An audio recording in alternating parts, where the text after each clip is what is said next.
Chapter 488. The latest chapter of the book is not finished yet. For more exciting content, please scan the QR code below to download the app. The novel is updated faster.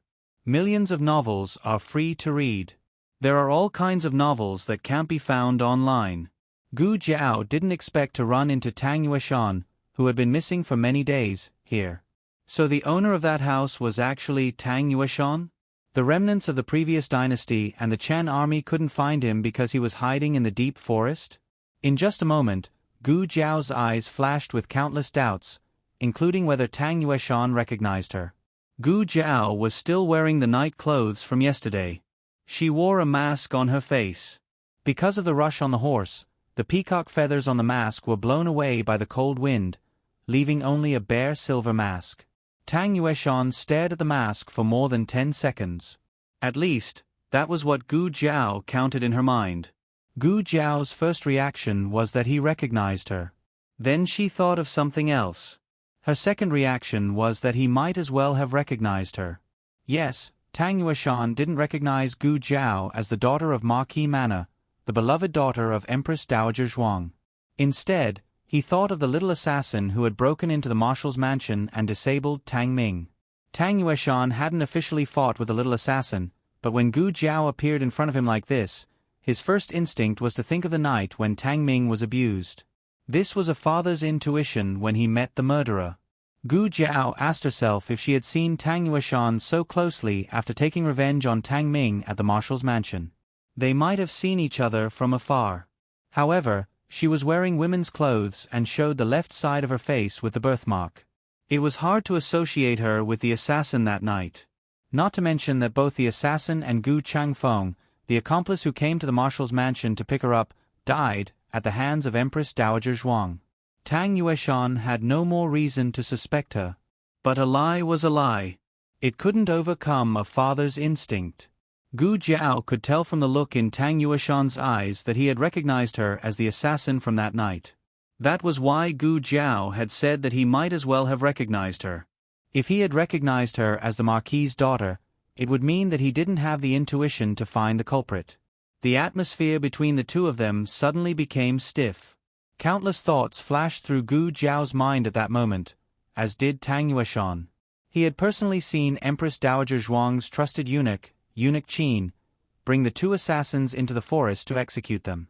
Afterwards, Eunuch Qin came to report that the assassins had been executed. He didn't check the bodies because he believed in Empress Dowager Zhuang.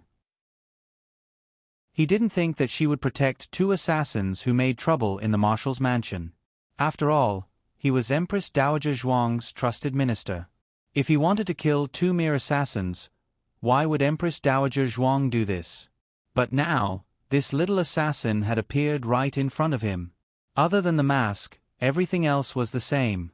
Figure, temperament, eyes, clothes. Gu Jiao thought, what the F***ck? She's wearing night clothes. Tang Yueshan understood everything. That night, Empress Dowager Zhuang didn't kill the two assassins at all. She had deliberately let Eunuch Qin bring them into the small forest to execute them. Her goal was to put on a show for him to see. In any case, he didn't know what they looked like. In the future, they would still be able to live openly in this world. It was a pity that his Ming had been harmed like that, but the murderer was still free in this world. Why? Why did the Empress Dowager lie to him? If this matter was a lie, then what the Empress Dowager said to him wasn't a lie. The Empress Dowager said that someone wanted to sow discord between the marshal's mansion and Marquis Ding An's mansion, so they had drugged Gu Chongqing and Tang Ming, causing Tang Ming to humiliate Gu Yan and causing Gu Chongqing to seriously injure Tang Ming. The Empress Dowager also said that the person behind the scenes was Imperial Concubine Jing, and Imperial Concubine Jing was a remnant of the previous dynasty. In order to not make his enemy happy, he had let Gu Chongqing go. He and Gu Chao had buried the hatchet. He had brought 10,000 soldiers and 1,000 archers to avenge Tang Ming, but what had happened? The person who had lied was the Empress Dowager. The murderer who had already been executed by the Empress Dowager was standing in front of him. Empress Dowager Zhuang had indeed lied to Tang Yueshan, but only a part of it. For example, Tang Ming and Gu Chongqing hadn't been drugged. Tang Ming had really wanted to humiliate Gu Yan, and Gu Chongqing had really wanted to cripple Tang Ming in the arena. But regarding imperial concubine Jing being a remnant of the previous dynasty and her wanting to sow discord between Tang Yueshan and Marquis Ding An's mansion, Empress Dowager Zhuang had spoken from the bottom of her heart. But as long as a person told a lie, all of her words would become untrustworthy. Countless doubts and anger flashed through Tang Yueshan's mind. He hadn't seen Tang Ming humiliate Gu Yan with his own eyes. Although Tang Ming's servant had admitted it, what if the servant had been bribed by the Empress Dowager? On the contrary, Gu Chongqing had injured Tang Ming in the arena in the barracks, and this little assassin had tortured Tang Ming until he was crippled. These were facts that he had seen with his own eyes. And Empress Dowager Zhuang had protected them. Empress Dowager Zhuang. Empress Dowager Zhuang was jackals of the same tribe as them. They were all murderers who had harmed Ming. Who exactly are you? Tang Yueshan's eyes suddenly emitted a murderous aura that could destroy heaven and earth. He had been holding a prey in his hand, but now he didn't want it anymore. After coldly throwing it away, he reached out his hand to grab Gu Jiao's throat. Gu Jiao wouldn't give up without a fight. She blocked his hand with a withered branch. Unexpectedly, this guy had a pair of iron hands that went through the branch. Tang Yueshan was able to become the Grand Marshal of all the armed forces in the world, not only because of Empress Dowager Zhuang's favor, but also because of his own strength. His internal strength was very strong, and it wasn't any weaker than His Majesty's Dragon Shadow Guards. Gu Jiao had been busy for a day and a night. Her physical strength was already exhausted, and there was no way she could withstand his attack. However, at this critical moment, the sound of soldiers talking suddenly came from the forest. "Boss, there's a small wooden house over there. Let's go. Let's go and see." It was the army of the remnants of the previous dynasty. Tang Yueshan was also wanted by the remnants of the previous dynasty. His expression changed immediately. "You're a remnant of the previous dynasty." "I'm not," Gu Jiao said. When Tang Yueshan heard Gu Jiao's female voice, he was even more surprised than when he saw the remnants of the previous dynasty's army. "You're a girl." It wasn't his fault that he hadn't seen the world. It was just that. How could the method she used to torture Tang Ming be the work of a girl? Was she that shameless? Gu Jiao originally thought that she was unlucky enough to run into Tang Yueshan while picking up firewood. However, now that she saw the remnants of the previous dynasty's army, she felt that Tang Yueshan was the one who was really unlucky. He was hiding in the deep mountains and forests, and if nothing unexpected happened, he could hide for a year and a half. But now... oh, she was exposed. Tang Yueshan also figured out the crux of the matter. He gritted his teeth and looked at Gu Jiao. "You're the one who attracted the remnants of the previous dynasty's army." Gu Jiao shook her head like a rattledrum. "It's me. Be careful with your words." Tang Yueshan was furious. Where did this girl come from? First she hurt Tang Ming, and now she wanted to hurt him. "Don't kill me. I'll help you deal with them." Tang Yueshan's mouth twitched. Help? Did she have a choice? She made it sound like they would let her go if she didn't do anything. Didn't she know who attracted the enemy's army? Could she be any more shameless? Gu Jiao waved at the remnants of the previous dynasty's army, who were still looking for a path. "We're here." Tang Yueshan's body trembled. Swoosh, swoosh, swoosh. Dozens of arrows flew toward them with murderous intent. Gu Jiao flashed behind Tang Yueshan in a second. Tang Yueshan was speechless. The enemy had sent 2 small teams, totaling more than 50 soldiers. These soldiers were more skilled in martial arts than the patrolling soldiers.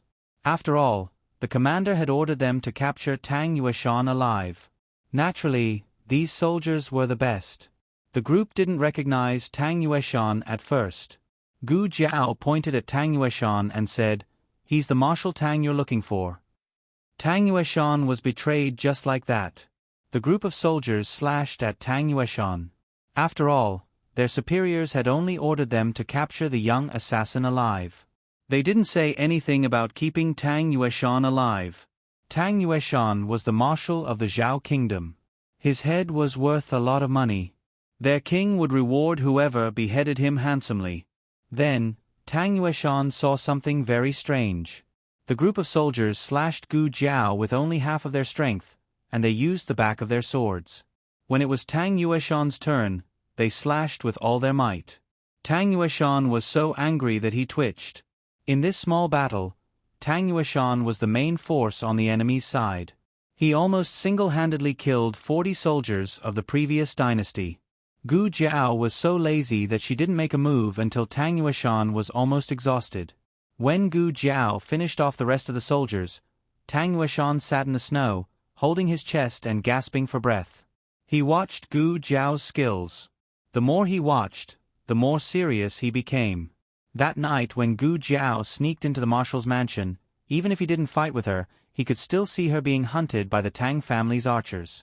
It was obvious that this girl's skills had improved a lot in just a few months' time. If he didn't get rid of her now, she would be a big problem for him in the future. Gu Jiao was killing the last 3 soldiers. Her back was exposed to Tang Yueshan. Just as Gu Jiao was about to stop her last attack, Tang Yueshan quietly gathered his internal force and palm and slapped toward Gu Jiao's back. But as soon as he raised his hand, he felt a sharp pain in his chest. Then he spat out a mouthful of black blood. Then he fell in the snow. The latest chapter of this book is not finished yet. For more exciting content, please scan the QR code below to download the app. The novel is more complete and updated faster. Millions of novels are free to read. You can find all the novels that you can't find on the internet. https://www.zhbqg.com/89642_89642802793. HTML Genius memorized this site's address. www.zhbqg.com Bikuj mobile reading website. zhbqg.com. Chapter 489. The latest chapter of this book is not finished yet. For more exciting content, please scan the QR code below to download the app. Novels are updated faster and more fully. Millions of novels are free to read.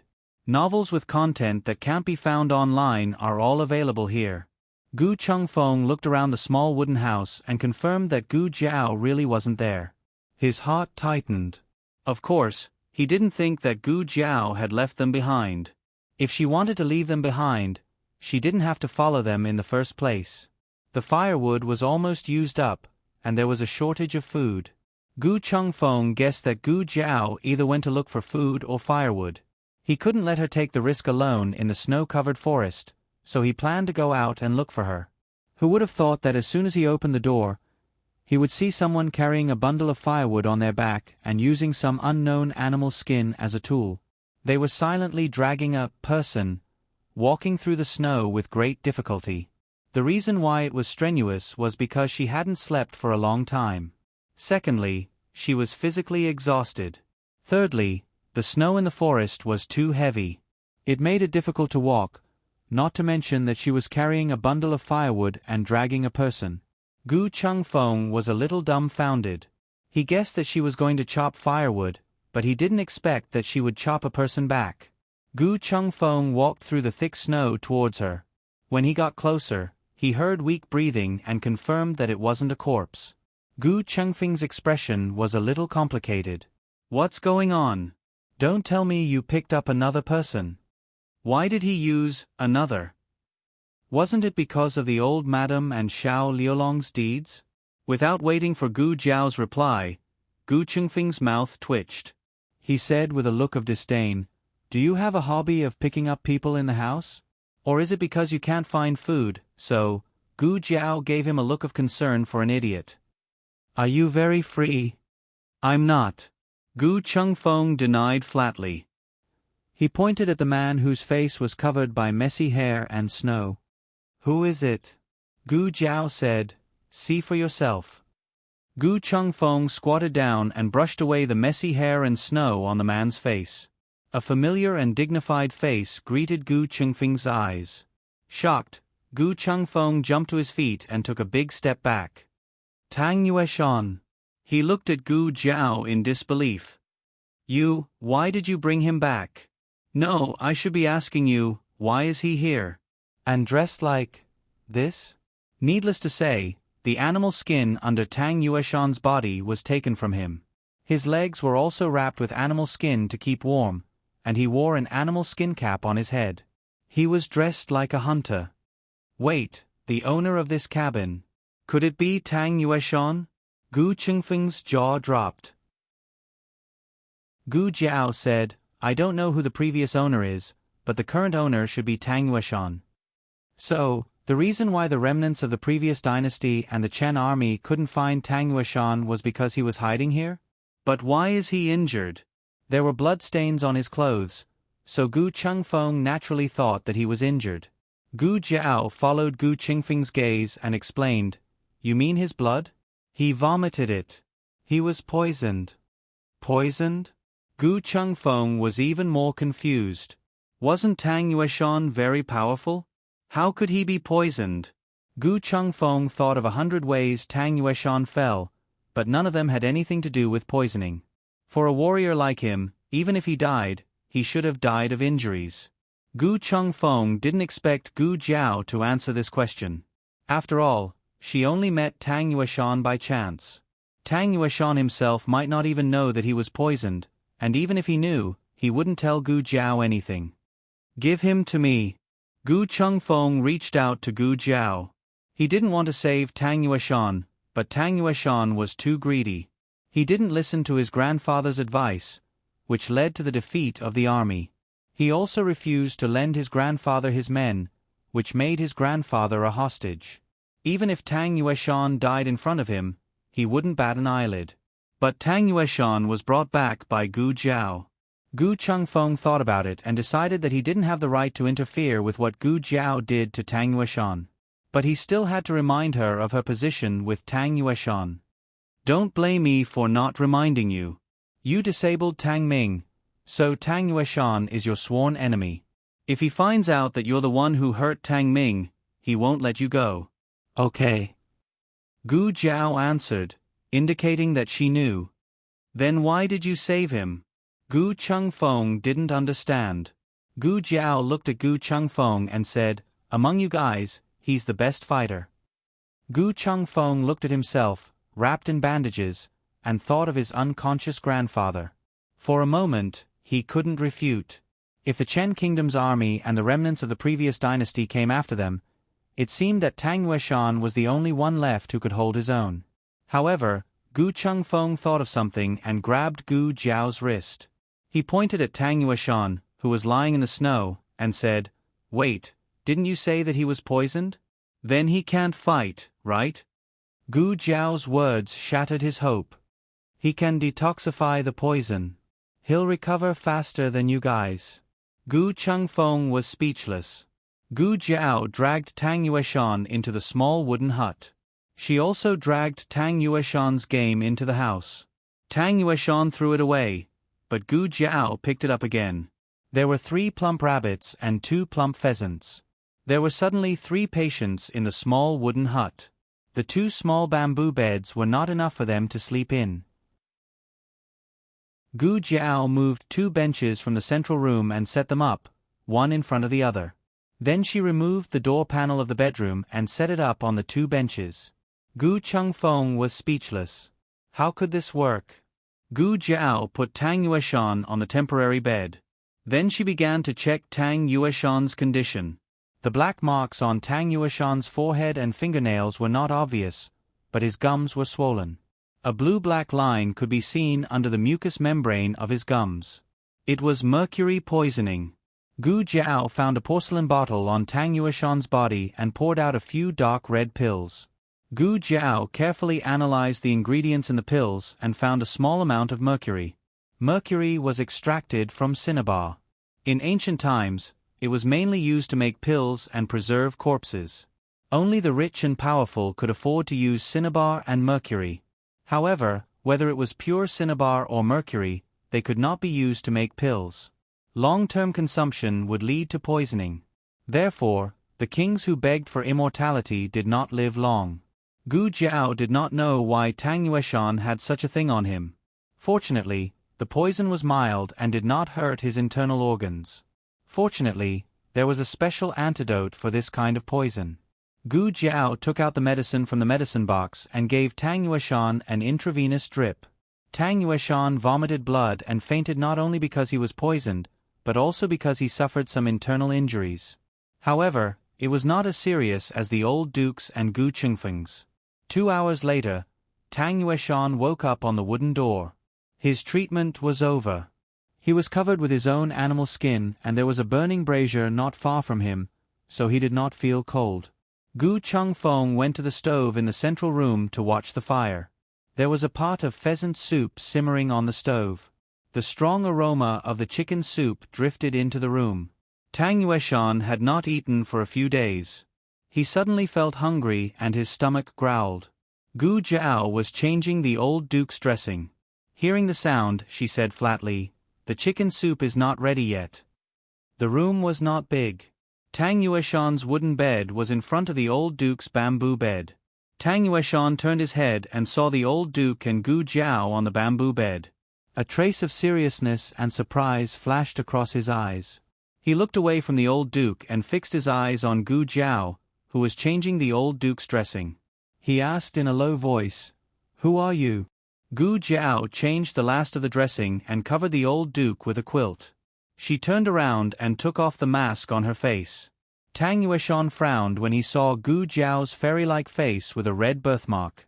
He had never met Gu Jiao, but he had heard of Gu Jiao. She had a red birthmark on the left side of her face. She was only 15 years old. She grew up in the countryside but was doted on by the Empress Dowager. "I should have guessed it was you. Gu Yan's elder sister and the Empress Dowager's sweetheart. That would explain why she took revenge on Tang Ming and why the Empress Dowager lied and acted for her." Tang Yueshan exuded a murderous aura once again. "Don't think that I'll let bygones be bygones just because you saved me. You've harmed Ming and I want you to pay with your life." Gu Jiao heard his voice and knew that he was recovering well. In fact, Gu Jiao did not give him much medicine. He took the internal injury himself and healed the external injury himself. The only thing Gu Jiao did was to give him some medicine to detoxify him. Well, it was really convenient. Tang Yueshan wanted to kill Gu Jiao again. Gu Jiao suddenly raised her hand and stopped him. "Before you do it, you might as well check your condition first." "What do you mean?" Tang Yueshan asked. Gu Jiao asked enigmatically, "Do you think I will bring you back for no reason?" Tang Yueshan's face darkened. Gu Jiao said, "Lift up your sleeve and look at your left hand. Is there a red line starting from your palm? Look at your dantian again. Is there an additional green imprint? Let me touch your hair one last time. Are you going bald soon?" Tang Yueshan checked his body one by one. When he touched his bald head, his expression changed. "What did you do to me?" Gu Jiao put her hands behind her back and looked at him condescendingly. She raised her eyebrows and said, "Nothing. I just poisoned you. You'd better listen to me. Otherwise, you will die a horrible death." Digression. Guess, did Jiao Jiao really poison Tang Yueshan? The latest chapter of this book is not finished yet. For more exciting content, please scan the QR code below to download the app. Novels are updated faster and more frequently. Millions of novels are free to read. You can find all the novels that you can't find on the internet here. https://www.zhbqg.com/89642_826/1096013880. HTML Genius memorized the website address in 1 second. www.zhbqg.com Bikuj mobile reading website. zhbqg.com Chapter 490. The latest chapter of this book is not finished yet. For more exciting content, please scan the QR code below to download the app. The novel will be updated more quickly. Millions of novels will be read for free. There are all kinds of novels that you can't find online. After saying that, Gu Jiao walked out of the room and ignored Tang Yueshan. Tang Yueshan was smart enough to be fooled. It wasn't that Tang Yueshan was stupid. Well, he was a little stupid. Could such a stupid person lead an army to war? The answer was yes. As the saying goes, every profession has its own specialization. A person's talent was reflected in different fields. Some were good at literature, some were good at fighting, and some were good at scheming. Tang Yueshan was invincible on the battlefield because he was familiar with the art of war, he was brave and good at fighting, and the archers of the Tang family helped him a lot. Tang Yueshan mainly relied on bravery to fight, but the art of war and strategy were secondary. Gu Jiao went to the central room to see how the chicken soup was simmering. Gu Chengfeng sat on a small stool in front of the stove, warming himself while looking at Gu Jiao. Just now, the two of them were talking loudly in the room, so Gu Chengfeng heard it too. He asked Gu Jiao in a low voice, "Did you really poison that guy?" Gu Jiao lifted the lid of the pot and shook her head. No. How could she bear to spend such an expensive poison? She drew the red line. She pinched the mark. She pulled the hair. Gu Chengfeng was speechless. After Gu Jiao went out, Tang Yueshan was lost in thought.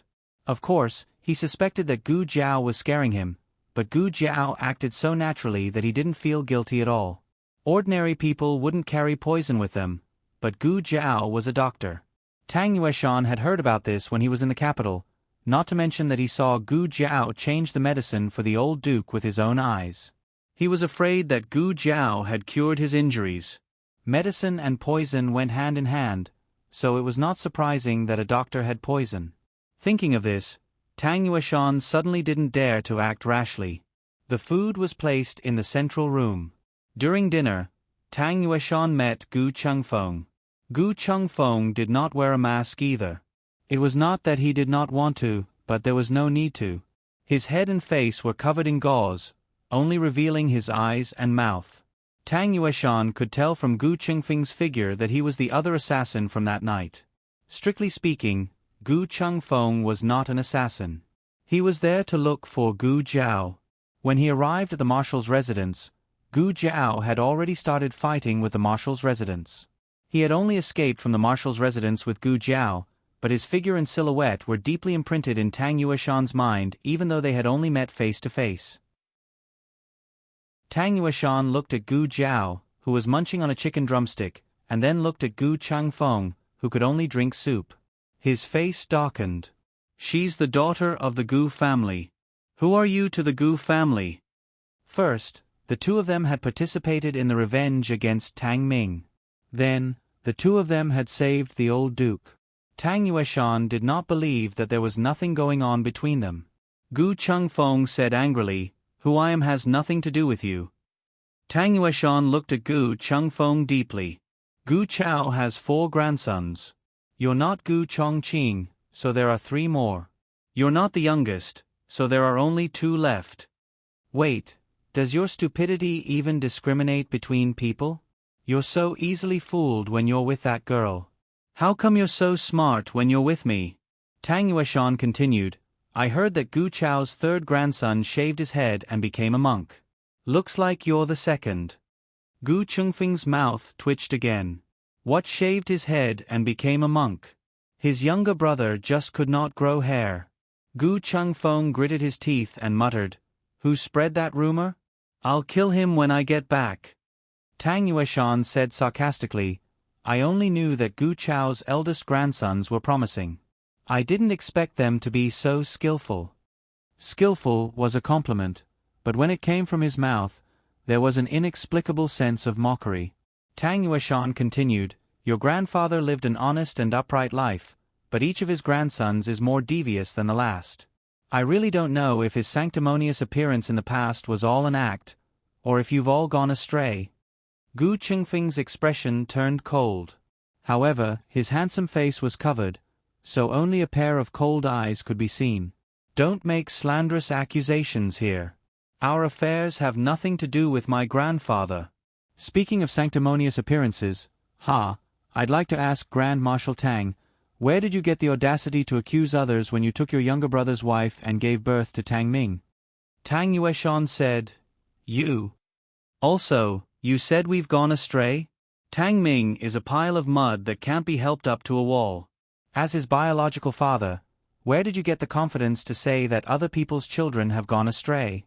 No matter how astray we are, we've never harmed a good girl or taken someone else's younger brother. The Empress Dowager gave you a way out by saying that Tang Ming was drugged, and you believed it. How innocent do you think your son is? You think no one knows about your scandals. You think your son is the best in the world. He's nothing. You. Tang Yueshan had never been pointed at and scolded like this before. He was so angry that his face turned red. Moreover, generals were rarely eloquent. They were used to fighting, so you didn't have the upper hand in a war of words. Gu Qingfeng's words hit the nail on the head. He didn't give Tang Yueshan any face at all. Tang Yueshan was so angry that he almost vomited blood. He stood up abruptly and was about to slap Gu Changfeng. Gu Changfeng slammed his chopsticks on the table and quickly stood up as well. He puffed out his chest and shouted at him, You want to kill me? Fine. Come on. If you're not afraid of dying from the poison, then bring it on. If I die, you'll never get the antidote. Gu Changfeng got into character in a second. His ability to improvise on the spot was perfect. Tang Yueshan's anger was instantly choked by an invisible hand. He clenched his fists in anger and finally sat down in humiliation. There were several heavy snowfalls in the next few days. They couldn't leave this place at all. Correspondingly, it would be difficult for the second wave of remnants of the previous dynasty to find them. For the time being, they stayed in the cabin. On the third day, the old duke developed a slight postoperative infection. His wound was red and swollen, accompanied by a high fever. Gu Jiao cleaned his wound and gave him an anti-inflammatory injection. He woke up several times in the middle of the treatment, but in a daze, he saw Tang Yueshan, Gu Changfeng, and even his little brother. Wasn't this the frontier fortress? Why were his little brother and Gu Changfeng here? And why were they together with Tang Yueshan? The old marquis felt that he was most likely dreaming, so he fell asleep again. On the fifth day, the sky finally cleared up. Tang Yueshan's injury had basically recovered, but there was still some residual mercury in his body. Gu Changfeng was also recovering well. He had finally removed the bandages on his body and head. We can't stay here for long. We'd better leave as soon as possible, Tang Yueshan said to Gu Jiao and Gu Changfeng during dinner. Tang Yueshan had led soldiers before, so he knew that every troop had its own route before departure. The remnants of the previous dynasty must have been suspicious since the two troops had not returned for a long time. They just couldn't come in because of the heavy snow. Now that the snow had stopped, they would soon find them. Gu Jiao nodded. Okay, let's go. Gu Jiao took out the temporary stretcher she had made a few days ago and put the injured old duke on it. Tang Yueshan and Gu Changfeng carried the stretcher while Gu Jiao led the horse. Gu Jiao's red tasseled spear and small basket were carried on her back. The red tasseled spear was so ugly that Gu Changfeng couldn't stand it and wrapped it with a cloth. Tang Yueshan did not recognize that it was the divine weapon of the Yen kingdom that Marquis Xianping had brought back as a trophy. But he could tell that it was a long spear, a few inches longer and heavier than an ordinary spear. How could a girl use such a powerful weapon? Could it be Gu Chao's? Or Gu Jiao's? Tang Yueshan didn't believe that it was Gu Jiao's. Tang Yueshan was more familiar with the forest and knew how to get out. The four of them walked on the thick snow. In order to confuse the enemy, Gu Changfeng and Tang Yueshan would deliberately leave footprints in different directions and then use their lightness skills to return.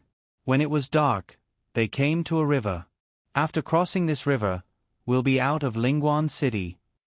Tang Yueshan looked at the other side of the river and said. Gu Chengfeng's eyes fell on the frozen river. How do we cross? Walk. Tang Yueshan said, there are no boats here. We can only walk. Gu Jiao found a stone nearby with the help of the reflection of the snow. She threw the stone on the ice and a series of dull sounds rang out. We can walk, Gu Jiao said. Tang Yueshan walked in front with the stretcher. He stepped on the ice first and then turned to Gu Jiao and Gu Changfeng. The ice is very slippery. Be careful. Okay. Gu Jiao nodded. Give me the stretcher. The 3 people and 2 horses carefully stepped onto the ice. The horses had horseshoes on their feet. Although they weren't of the best quality, they could still prevent them from slipping. Tang Yueshan and Gu Changfeng fell several times. Fortunately, the old marquis was firmly fixed on the stretcher. Otherwise, they would have thrown him out. Gu Jiao, on the other hand, had excellent balance. It was as if she was walking on flat ground. After countless falls, the 3 of them finally reached the other side of the river. Panting, Gu Changfeng asked, "Where are we going later?" Tang Yueshan said, "East is Yueqing City. West is Yi City." Gu Changfeng said without hesitation, "East, east. Back to Yueqing City. Yi City has been occupied by the Chan army and the remnants of the previous dynasty. Let's not go there to die." Gu Jiao glanced at Tang Yueshan. Tang Yueshan didn't say anything. The 4 of them continued forward. But just as they were about to reach the shore, an arrow pierced through the air behind them. With a whoosh, it shot towards Gu Jiao's back. "Digression, I'm stuck. I'll write it tomorrow morning. Everyone, come back later." The latest chapter of this book is not finished yet. For more exciting content, please scan the QR code below to download the app. Novels are updated faster. Millions of novels are free to read. Novels with content that can't be found online are all available here. https://www.zhbqg.com/89642_8264286/1095797773. HTML Genius memorized this website's address in 1 second. www.zhbqg.com Biku Gu mobile reading website, zhbqg.com. Chapter 491. The latest chapter of this book is not finished yet.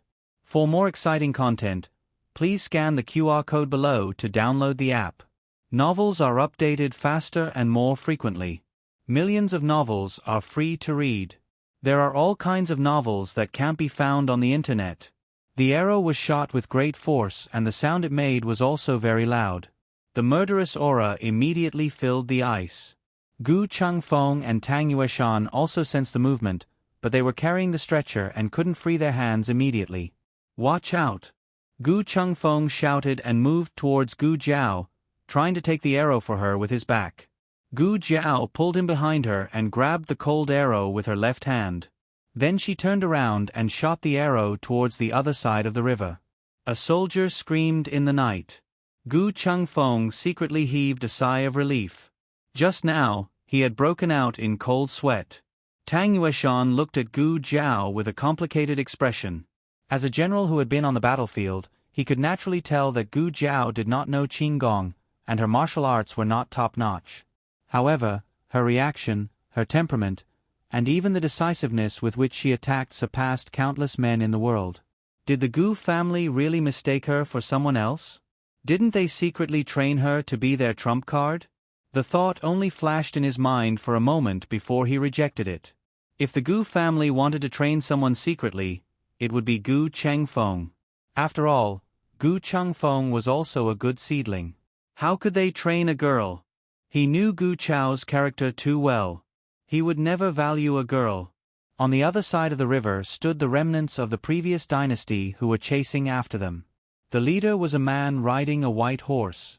He was wearing a silver fox cloak and silver fox gloves. In the darkness, his appearance was not very clear, but he sat upright, and his whole body exuded a noble and elegant aura. "Who is that?" Gu Changfeng asked. Tang Yueshan's face darkened. Prince consort. Realization dawned on Gu Chengfeng's face. So it's that imperial family from the previous dynasty. No wonder he looks so pretentious. They looked at the other side of the river, and the person on the other side of the river was also looking at them. The man was like a god of the night, looking at them as if he was looking at a few rabbits fleeing from a hunting ground. Gu Jiao grabbed the red tasseled spear and coldly pulled off the cloth on the spear. She stood in front of the three of them and looked towards the opposite shore with a murderous aura. "You guys go first." "Let's go." Tang Yueshan made a prompt decision. Gu Chengfeng also understood that it was inappropriate for either him or Tang Yueshan to stay. He didn't trust Tang Yueshan in the first place. He didn't know what would happen if he left Tang Yueshan here. As for letting Tang Yueshan go with Gu Jiao, he was even more worried. Tang Yueshan's kung fu was very good. If he found out that he wasn't poisoned and was just fooled by Gu Jiao, then Gu Jiao would be in danger. Gu Chengfeng gritted his teeth. He and Tang Yueshan carried the stretcher and quickly went ashore, disappearing into the endless darkness. The man with the silver fox on the other side of the river stared at Gu Jiao. His eyes lingered on her red tasseled spear for a moment. He seemed to have recognized something. He hesitated for a moment, but it didn't take long. He raised his hand and pressed the tip of his finger down. Gu Jiao seemed to hear him say, "Attack." Hundreds of soldiers stepped on the ice and rushed towards Gu Jiao with long swords. Gu Jiao didn't rush to attack. Instead, she took out a pair of ice skates from her small basket and tied them to her feet. No one understood what she was doing, and no one cared. There were hundreds of them. It was more than enough to kill one person, wasn't it? Moreover, they were soldiers from the frontier fortress. The soles of their shoes were anti-slip, so they could walk freely on the ice. No one expected that once Gu Jiao made her move, they would be dumbfounded. They could at most walk steadily on the ice, but this masked kid was actually running on the ice. No, he was flying on the ice. Gu Jiao was too fast. With the ice skates on, she was like a nighthawk that spread its wings. No one could catch her figure. She waved her spear, and every time she attacked, it was a killing move. The soldiers in front of her fell one by one. In just a moment, almost half of them were killed. "Sir." One of his trusted subordinates looked at the man with the silver fox in shock and worry. The man with the silver fox didn't say anything. He just stared at Gu Jiao, who was bathed in blood. Her red tasseled spear was stained with blood.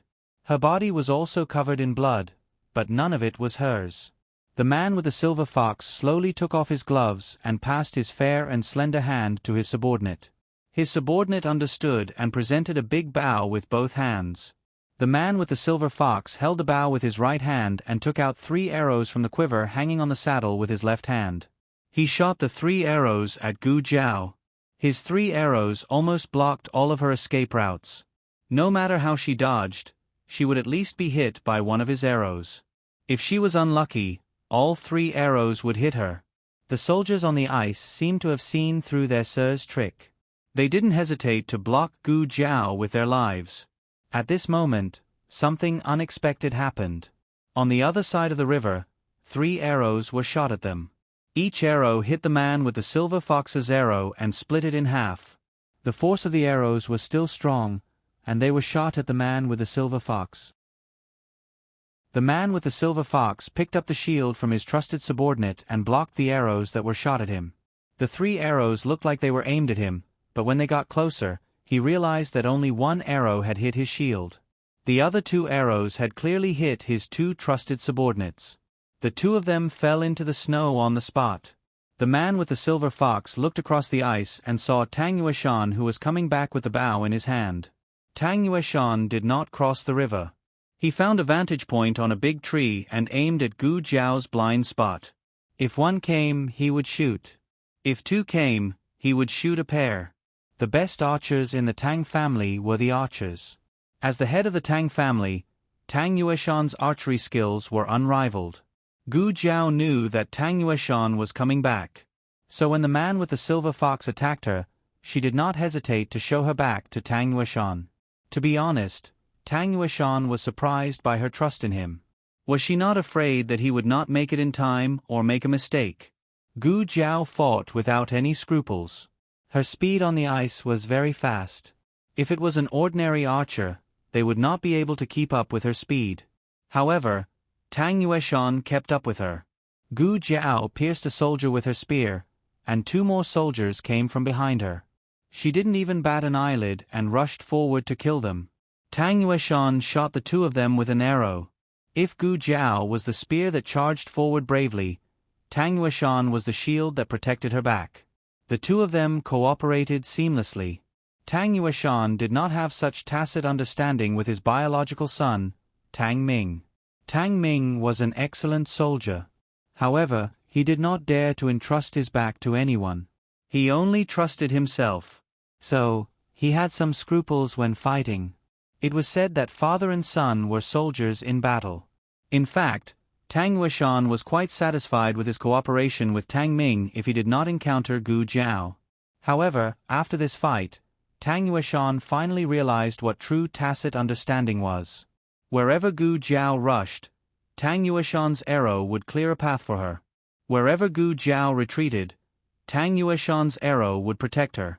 There were only 2 of them, but they had the momentum of a magnificent army. The Silver Fox man narrowed his eyes slightly. When Tang Yueshan drew his bow again to kill the stumbling block behind Gu Jiao, the man with the silver fox aimed at Tang Yueshan's leg and shot an arrow. If Tang Yueshan could protect himself, he would not be able to protect Gu Jiao. Between the 2 of them, one of them had to be injured. Tang Yueshan gritted his teeth and shot at Gu Jiao's side. Tang Yueshan let out a muffled groan as the sharp blade pierced his thigh. He fell from the tree with a sharp pain. Gu Jiao frowned. She kicked away the last soldier, grabbed the red tasseled spear in her hand, and galloped across the ice. She was like a flash of black lightning. With a whoosh, her red tasseled spear pierced through the Silver Fox man's cloak and slid past his strong waist. "Sir!" a soldier shouted. The Silver Fox man's belt was broken. He covered his waist and jumped from the horse's back. Gu Jiao held the red tasseled spear and looked up at the Silver Fox man who retreated. The Silver Fox man also looked at Gu Jiao. At that moment, he saw endless coldness and bloodlust in the young man's eyes. The young man grabbed the belt that fell from his body. He was looking up at him, but the Silver Fox man felt like he was being looked down upon. The young man seemed to be saying coldly, "Next time, it won't be your belt that I want, but your life." The Silver Fox man left, but his small army would stay here forever. Gu Jiao went to the other side of the river, took the ice blade and put it back in the basket. There was an arrow in Tang Yueshan's left thigh, which went through his entire leg. Gu Jiao put the red tasseled spear and the basket on the ground. She knelt on one knee and said to Tang Yueshan, "Bear with it." Cold sweat broke out on Tang Yueshan's forehead. Gu Jiao took out her dagger, cut off the arrowhead, and pulled the arrow out from the other end. Blood splattered everywhere. She quickly covered the 2 bloody holes in Tang Yueshan's thigh with gauze. "It's useless." Tang Yueshan's lips were pale. "It's a rusty arrow. Girl, I regret it. If I had known, I wouldn't have saved you." Tang Yueshan was a man who had experienced countless battles. He knew that once this rusty weapon hurt someone, it could never be healed. The prince consort did it on purpose. He wanted to kill him or Gu Jiao. Gu Jiao calmly took out a syringe from the small medicine box. Tang Yueshan looked at the thick and long needle. His heart skipped a beat. "What are you doing?" Gu Jiao raised her eyebrows. "I'm giving you a tetanus injection." Tang Yueshan didn't understand what she was talking about, but Gu Jiao's action of pulling down his pants with the needle made him panic. "You brat! I saved you! You stabbed me with the needle! Are you even human? You ouch!" Tang Yueshan felt a chill and pain in his buttocks. Grand Marshal Tang, who would never cry, bit his finger and cried. The latest chapter of this book is not finished yet. For more exciting content, please scan the QR code below to download the app. Novels are updated faster and more frequently. Millions of novels are free to read. You can find all the novels that you can't find online. https://www.zhbqg.com/89642_89642874201. HTML Genius memorized this website's address in 1 second. www.zhbqg.com Bikuj mobile reading website. zhbqg.com. Chapter 492. The latest chapter of this book is not finished yet. For more exciting content, please scan the QR code below to download the app. Novels are updated faster and more frequently. Millions of novels are free to read. There are all kinds of novels that you can't find online. Oh, here comes another one who is afraid of needles. A skin test was required for a tetanus antitoxin injection. However, there was no skin test in the medicine box, which meant that Gu Jiao could only give Tang Yueshan a desensitization injection. That was, she would inject a small amount of the antitoxin into Tang Yueshan's body with normal saline. Tang Yueshan was injected 4 times. Gu Jiao looked at the medicine box. Was she bullying Tang Yueshan on purpose? A gust of cold wind blew, and the medicine box was silent. After each injection, there was a moment of observation. Gu Jiao didn't stay idle. She went to clean up the battlefield. By cleaning up, she meant to take every soldier's money pouch, empty every soldier's dry food, and take away the horse that the man with the silver fox didn't have time to take. It was a war horse that was suitable for a frontier fortress. It was fat and strong, and could withstand the cold. Gu Jiao was very satisfied. In addition to these, Gu Jiao also pulled back Tang Yueshan's arrows and the arrows of the remnants of the previous dynasty. She also picked up 2 good shields. Tang Yueshan looked at her and the corner of his mouth twitched. Even a veteran wouldn't be so skilled. After cleaning up the battlefield, Tang Yueshan also finished the last injection. The 2 of them prepared to meet up with Gu Chengfeng and the old duke. Together with the 2 horses from before, they now had 3 horses. Gu Jiao and Tang Yueshan each rode a horse, and the 3rd horse carried their things. Gu Jiao rode the horse left by the man with the silver fox. She had to admit that the prince's horse was different from the commoners. It was not only beautiful and tall, but its saddle was also made of gold. It was very majestic. Gu Jiao sat valiantly on the horse's back and shook her head happily. Tang Yueshan was speechless. The 2 of them went west. Just now, Tang Yueshan and Gu Chengfeng found a cave. After putting the old marquis in the cave, Tang Yueshan picked up his bow and went back. Gu Chengfeng couldn't stop him even if he wanted to.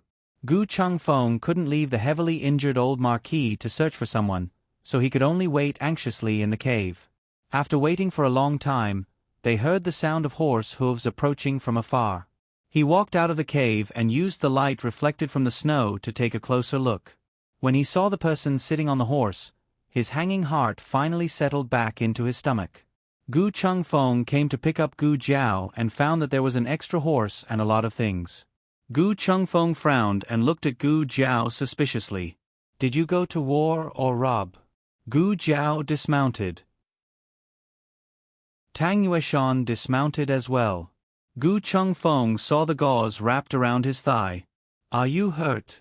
Tang Yueshan opened his mouth to reply, but Gu Jiao had already turned to Gu Chengfeng. Are you hurt? No, Gu Jiao said. She wouldn't get hurt easily. If she got hurt, she wouldn't be able to see anything. That's good. Give it to me. You go in and warm yourself by the fire. Gu Chengfeng took the reins from Gu Jiao. Tang Yueshan also handed the reins to Gu Chengfeng. Gu Chengfeng said grumpily, "Tie up your own horse." Tang Yueshan chuckled. "This is your horse." Gu Chengfeng was speechless. Gu Jiao walked into the cave and found that it wasn't an ordinary cave. The entrance was narrow, but there was a huge cave inside. No wonder Gu Chengfeng dared to make a fire. The light from the fire couldn't reach the entrance.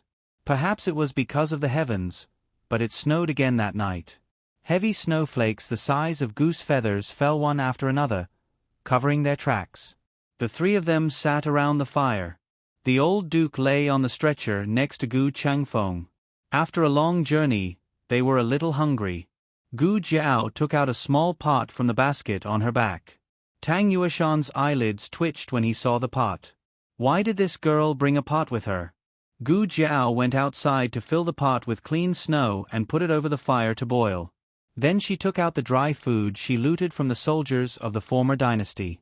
Gu Jiao and Gu Changfeng both had their own water sacks, but Tang Yueshan didn't. Here you go. Gu Jiao handed him a water sack. Tang Yueshan thought, why do you have everything? Tang Yueshan took the water sack. Seeing the emblem of the former dynasty on it, he understood that Gu Jiao looted it from the soldiers again. When they were marching and fighting, it was good enough to have water to drink. Naturally, they wouldn't be picky about whether the water sack had been used before. However, Gu Jiao gave him a new one. He didn't know if it was a coincidence or if she had chosen a new one. Tang Yueshan looked at Gu Jiao with a complicated expression. It's almost done, Gu Jiao said. Tang Yueshan lowered his gaze. He didn't say that he wasn't waiting for food. Gu Jiao distributed the baked pancakes. The few of them ate the pancakes and drank the snow water. No one said anything. Tang Yueshan was used to this kind of food. He subconsciously looked at Gu Jiao and Gu Changfeng. He thought that Gu Jiao wouldn't be used to it. Who would have thought that Gu Jiao ate at ease while Gu Changfeng looked disgusted? That was true. This girl grew up in the countryside and suffered hardships. She wasn't like Gu Changfeng, who had always been a rich young master in the capital. How could he swallow this kind of food? Thinking of this, Tang Yueshan looked at Gu Jiao with a complicated expression. After the meal, Gu Changfeng took out a map. He wanted to see where they were and which path was best to take to return to ancient Moon City. Gu Jiao suddenly asked Tang Yueshan, "Are you planning to go to Yi City?" Tang Yueshan was surprised. He didn't ask Gu Jiao how she guessed it, nor did he deny it. Gu Changfeng looked at him in confusion. "Why are you going to Yi City? Yi City has been occupied by the Chen army and the remnants of the previous dynasty. Aren't you going to die there? If you want to go, go by yourself. We won't go with you." His grandfather was seriously injured. The bones in his limbs were broken and his spleen was sewn up. He couldn't go to the battlefield. "I didn't ask you to accompany me. When the snow stops, you can go your own way, and I'll go mine." Tang Yueshan thought of something and asked Gu Jiao, "How long will it take for the poison to take effect?" Gu Jiao said without changing her expression, "A month." Tang Yueshan thought for a moment. "That's enough. I'll go to ancient Moon City to find you in a month." Gu Jiao asked strangely, "Why do you have to go to Yi City?" Tang Yueshan said seriously, "My army is there. They've been captured by the Chen army. I'm going to rescue them." Gu Changfeng wanted to taunt Tang Yueshan, but he couldn't find the words to do so.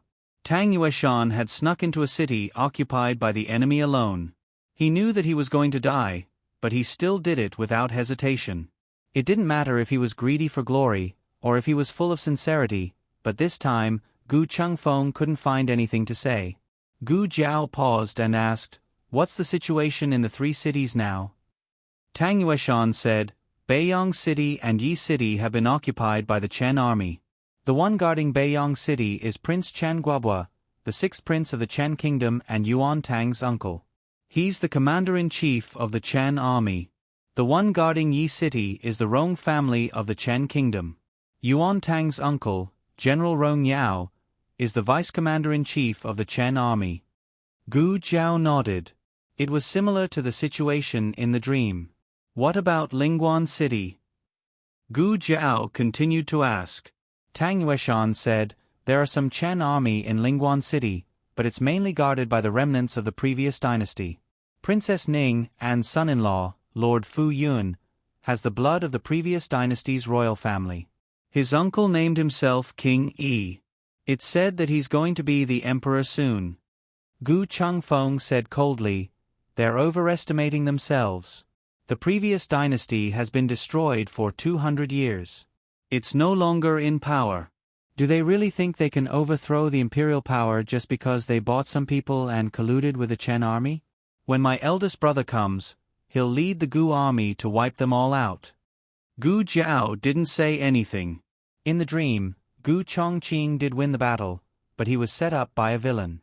The Gu army was almost wiped out and his legs were cut off. The snow in the pot was gone. Gu Jiao said, "I'll go get some snow." "I'll go," Gu Chengfeng said. "No need." Gu Jiao took the pot and went out. Only the old duke, who was sleeping, and Gu Chengfeng and Tang Yueshan were left in the cave. "What are you looking at?" Gu Chengfeng rolled his eyes at him. He picked up some wet firewood from outside the cave and put it beside the fire. Tang Yueshan suddenly said, "She's my sister-in-law." Gu Chengfeng was taken aback by this abrupt question. "Why did it have to do with your sister-in-law? Who cares about your family's affairs?" Tang Yueshan also went out of the cave, leaving Gu Chengfeng alone in the wind. After a while, Gu Chengfeng patted his thigh and said, "I remember now." He said that it was a few days ago. Tang Yueshan mocked his grandfather for being sanctimonious and said that he and Gu Jiao were children who grew up crooked. Gu Chengfeng then retorted to Tang Yueshan. One of the sentences was about Tang Yueshan seizing his younger brother's wife. "I remember wrong. Tang Yueshan is the second son in the family, and Mrs. Tang is his sister-in-law. So when he said those words to me just now, he wanted to tell me that he wasn't seizing his younger brother's wife, but his sister-in-law?" Gu Chengfeng was speechless. Tang Yueshan must be out of his mind. They still had to take turns to keep watch at night. In case Gu Jiao didn't wake him up again, Gu Chengfeng decisively kept watch for the first half of the night.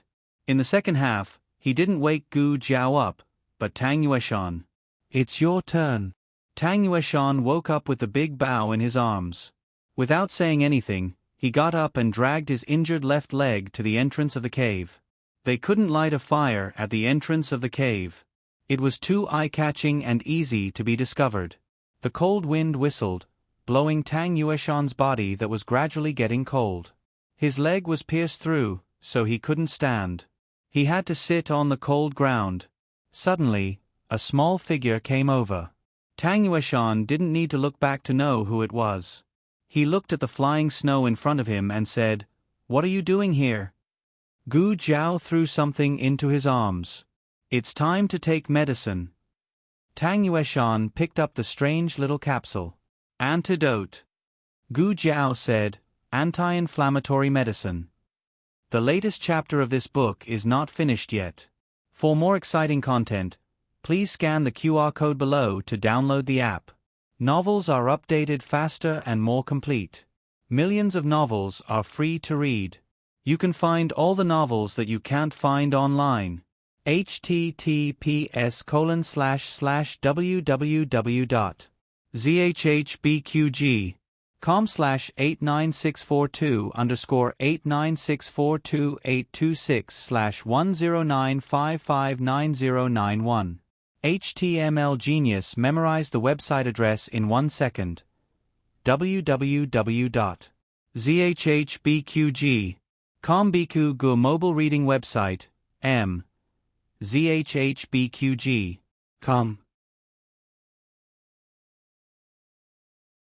Chapter 493. The latest chapter of this book is not finished yet. For more exciting content, please scan the QR code below to download the app. Novels are updated faster and more frequently. Millions of novels are free to read. There are all kinds of novels that you can't find online. Tang Yueshan understood the meaning of anti-inflammatory. Many soldiers suffered from inflammation after being injured, which was the last thing the medical officers wanted to see. However, why was this little girl's pill different from the medical officers? It didn't smell like Chinese medicine either. Tang Yueshan asked suspiciously, "You're not going to give me another poison pill, are you?" Gu Jiao gave him a look that said, "Do you think I'm such a generous person?" Tang Yueshan swallowed the pill with water in the end. He had never taken a capsule before, so he didn't know that this thing could stick to the throat. It couldn't go up or down, so it was stuck there. It was driving him crazy. Gu Jiao said to Tang Yueshan, "I'll keep watch. You go to sleep." Tang Yueshan said, "I'll keep watch." How could he let a little girl keep watch at night? Gu Chengfeng and Tang Yueshan had been taking turns to keep watch when they were staying in the cabin. Now that they were in the cave, Tang Yueshan would naturally agree to this arrangement. Tang Yueshan wasn't seriously injured when he was in the cabin, so Gu Jiao didn't care. But now that his left leg was pierced, Gu Jiao decided to let him have a good rest. He was a good fighter, so the sooner he recovered, the sooner he could fight the enemy. Gu Jiao stood at the door with the red-tasseled spear in her hand. She didn't want to go back to the cave.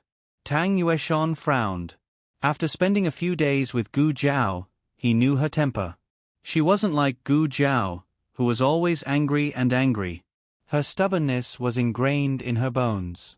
No one could change her mind once she made up her mind. Regardless of whether he was here to keep watch or not, she would still keep watch. There was no need for him to waste his energy here. However, Tang Yueshan's throat was choked by the anti-inflammatory medicine, so he couldn't fall asleep for a while. Tang Yueshan's eyes fell on Gu Jiao's spear. The red-tasseled spear had no cloth strips. It took him a lot of effort to recognize that it was the divine weapon of the Yan Kingdom that Marquis Xianping brought back from the Chen Kingdom. It was once the weapon of the Yan Kingdom's divine general, Shenyuan Li. Later, it was given to the Chen Kingdom. After the Chen Kingdom lost, it was given to the Marquis of Xianping. Didn't Marquis Xianping place it in the military camp? How did it end up in this girl's hands? Marquis Xianping gave it to her? Otherwise, it would be Gu Chao. If it was Gu Chao, this action was very thought-provoking. According to Tang Yueshan's understanding of Gu Chao, he would never give such a powerful weapon to a girl, even if she was his granddaughter. So what was going on? Where did it go wrong? Who gave you the red-tasseled spear? Tang Yueshan asked. My brother, Gu Jiao said bluntly. They were sworn brothers, true brothers. Tang Yueshan interpreted it as personally. Could it be that Gu Chao gave it to one of his grandsons, who then gave it to Gu Jiao? Gu Chongqing? Tang Yueshan murmured in his heart. Soon he realized that this idea was wrong. Why should he care about how a girl got her weapon? Whether it was Gu Chao or Gu Chongqing, it had nothing to do with him. Tang Yueshan decided not to talk to Gu Jiao anymore. He lowered his head and wiped the big bow in his arms. This was the ancestral bow of the Tang family, a recurve bow. The archers of the Tang family were required to be able to draw a 3-pickle bow, but his bow was a 5-pickle bow. The requirement for arm strength was extremely high. Correspondingly, the power of the arrows shot out was also extremely high. Very few people could survive under his arrows, unless they missed their target. If the emperor's son-in-law had shot him with the Tang family's bow, he would have lost his leg on the spot before Gu Jiao treated him. He had always cherished his bow, and he didn't even want Tang Ming to touch it. He wiped his head for a long time, then looked up and saw that Gu Jiao was also wiping her bow. Where did this girl get a bow from? From the saddle, Gu Jiao said. Emperor's son-in-law's bow? Tang Yueshan asked instinctively. Well, maybe. After all, the horse was his, so everything on the horse should be his too. Gu Jiao wiped the bow carefully, and her technique was exactly the same as Tang Yueshan's. The corner of Tang Yueshan's mouth twitched. Girl, you're copying me. Gu Jiao saw Tang Yueshan's gaze on her. She rolled her eyes and said seriously, I didn't copy you. Tang Yueshan finished wiping the bow and went to wipe the bowstring. When he was done, he brushed the bowstring with his handkerchief. Gu Jiao followed suit and brushed it off. Tang Yueshan was speechless. Gu Jiao had nothing else to do, so she started to draw the bow. Tang Yueshan was left-handed, so he held the bow with his right hand and drew it with his left. Tang Yueshan was very sure that Gu Jiao used her right hand to hold the chopsticks and spear, but now she was using her left hand to draw the bow. Tang Yueshan's mouth twitched. You didn't copy me. You didn't copy me. I don't care if you copy me or not, I won't teach you. Tang Yueshan held his bow and leaned against the wall at the entrance of the cave. He closed his eyes and waited quietly for the anti-inflammatory medicine to slide down his throat. Gu Jiao didn't shoot an arrow. She was just practicing. She didn't make much noise, and even Gu Chengfeng didn't wake up. However, Tang Yueshan was an archer, and he was very sensitive to the sound of the bowstring. He knew that Gu Jiao was using the wrong strength and posture. He held the bow in his arms and turned to the left, ignoring Gu Jiao. Gu Jiao continued to practice. Tang Yueshan held the big bow and turned to the right again. God knows how many times Tang Yueshan tossed and turned. The sound of Gu Jiao pulling the wrong bow was driving Tang Yueshan crazy. It was like a teacher was teaching, "It's the father's fault if you don't teach." But there was still a stupid student who kept repeating, "It's the father's fault if you don't teach." The teacher couldn't stand it. Tang Yueshan couldn't stand it either. "You!" Tang Yueshan sat up straight and angrily opened his eyes to look at Gu Jiao. "That's not how you pull the bow." He regretted it as soon as he said it. What if the girl asked him? Oh, how should he pull the bow? Should he tell her or not? Not tell her. He would never tell her. The girl got Tang Ming online and poisoned him. If he taught her, he would be a donkey. That's how I want to pull the bow. Gu Jiao raised her eyebrows and said. Tang Yueshan was speechless. Gu Jiao kept pulling the bow. Tang Yueshan broke down as long as Gu Jiao pulled the bow. Finally, Tang Yueshan couldn't break down anymore. If he endured it any longer, he would go bald. He stood up and walked toward Gu Jiao. He held the bow in his hand and demonstrated to her, "That's how you pull the bow. Hold it here. Don't pull the bowstring too far away. Stick close to your face. Don't pull it too tight. Like this." For the first time in his life, the marshal of the world's armed forces was a donkey. When he realized it, it was too late. Or rather, compared to enduring Gu Jiao pulling the wrong bow over and over again, being a donkey didn't seem so unacceptable. Gu Jiao learned quickly. Tang Yueshan only gave her a few pointers, and she basically grasped the essentials. Tang Yueshan looked at the quiver on the saddle and said, "Try an arrow." Gu Jiao went to get an arrow, put it on the bow, pulled the bowstring, aimed at the tree outside the cave, and shot. The arrow hit the left side of the tree, but it was still some distance away from the center. Tang Yueshan was amazed that she could achieve this on her first night of learning. When Tang Ming first started learning archery, it took him a month to learn the posture of pulling the bow. Of course, it was because Tang Ming was too young, and his strength and comprehension were not as good as adults. However, Tang Yueshan still felt a sense of accomplishment for teaching this girl to such an extent in one night. Tang Yueshan cleared his throat and said, "Not bad. At least you hit the target." It was all because he taught her well. Even a pig could teach the best archer in the world. Gu Jiao blinked and pointed with her right hand. She said, "I was aiming at the tree next to it." Tang Yueshan was speechless. In Lingguan City, the man with the silver fox returned to the governor's office with his last few subordinates. "Sir." The soldiers on duty saluted him. The man with the silver fox was expressionless as he hurried into the mansion. He didn't go anywhere and went straight to his courtyard. "All of you are dismissed," he ordered the servants in the house. "Yes, sir." The servants retreated. "Come out," the man with the silver fox said. A man in black jumped down from the beam and saluted the man with the silver fox. "Master." The man with the silver fox clutched his waist. His expression changed and he fell onto the chair. The man in black was agitated. "Master." The man with the silver fox raised his hand and motioned him to calm down. "I'm fine. I'm just a little injured. That brat's red tasseled spear didn't just cut his belt, it also scratched his waist." He didn't say anything because they were facing a great enemy. His every move would affect the morale of the soldiers. Who hurt Master? His master was highly skilled in martial arts. The man in black couldn't think of anyone who could hurt him. The man with the silver fox said thoughtfully, it's the assassin from that night. The man in black frowned. The two young men who saved the old Marquis Ding-en? The younger one. The man with the silver fox recalled. This brat is very strange. He has the black gunpowder from the Yen Kingdom and the weapons from the Yen Kingdom. The man in black asked, Don't tell me. The Zhao Kingdom found the Yen Kingdom to back them up. The man with the silver fox squinted his eyes. If the Yen Kingdom really backed them up, they would have sent troops to suppress us. Do you think the millions of soldiers in the Yen Kingdom are a joke? Digression. Sigh, I don't know what title to use. It's too late. I'll go to bed first. I'll come up with it tomorrow. The latest chapter of this book is not finished yet. For more exciting content, please scan the QR code below to download the app. Novels are updated faster.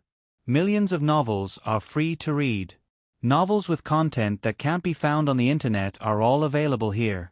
https://www.zhbqg.com/89642-826/109557800.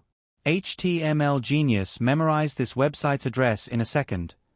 www.zhbqg.com Bikuj mobile reading website. zhbqg.com. Chapter 494. The latest chapter of the book is not finished yet. For more exciting content, please scan the QR code below to download the app. The novel is updated faster. Millions of novels are free to read. There are all kinds of novels that can't be found online. In the next few days, snow fell from the sky and they were all trapped in the cave. Gu Jiao practiced archery in the cave when she had nothing to do. Tang Yueshan regretted teaching Gu Jiao a thing or two last night when he woke up. This girl was the enemy of the Tang family. He should have taught anyone but her. Coincidentally, Gu Chengfeng knew how to shoot arrows. He saw Gu Jiao drawing her bow in the cave and walked over to give her some pointers. He did not hold back from Gu Jiao. As long as he knew how to do something, he would not be stingy. He even used a shield and dry wood to make a simple target and hung it on the rock wall for Gu Jiao to shoot. Gu Chengfeng's archery skills were not bad. After all, he was the son of the Marquis. Even Gu Changlin, the weakest among them, knew how to shoot on horseback since childhood. However, Gu Chengfeng's skills were only at the top level among ordinary people. Compared to the Tang family's archers, he was not good enough.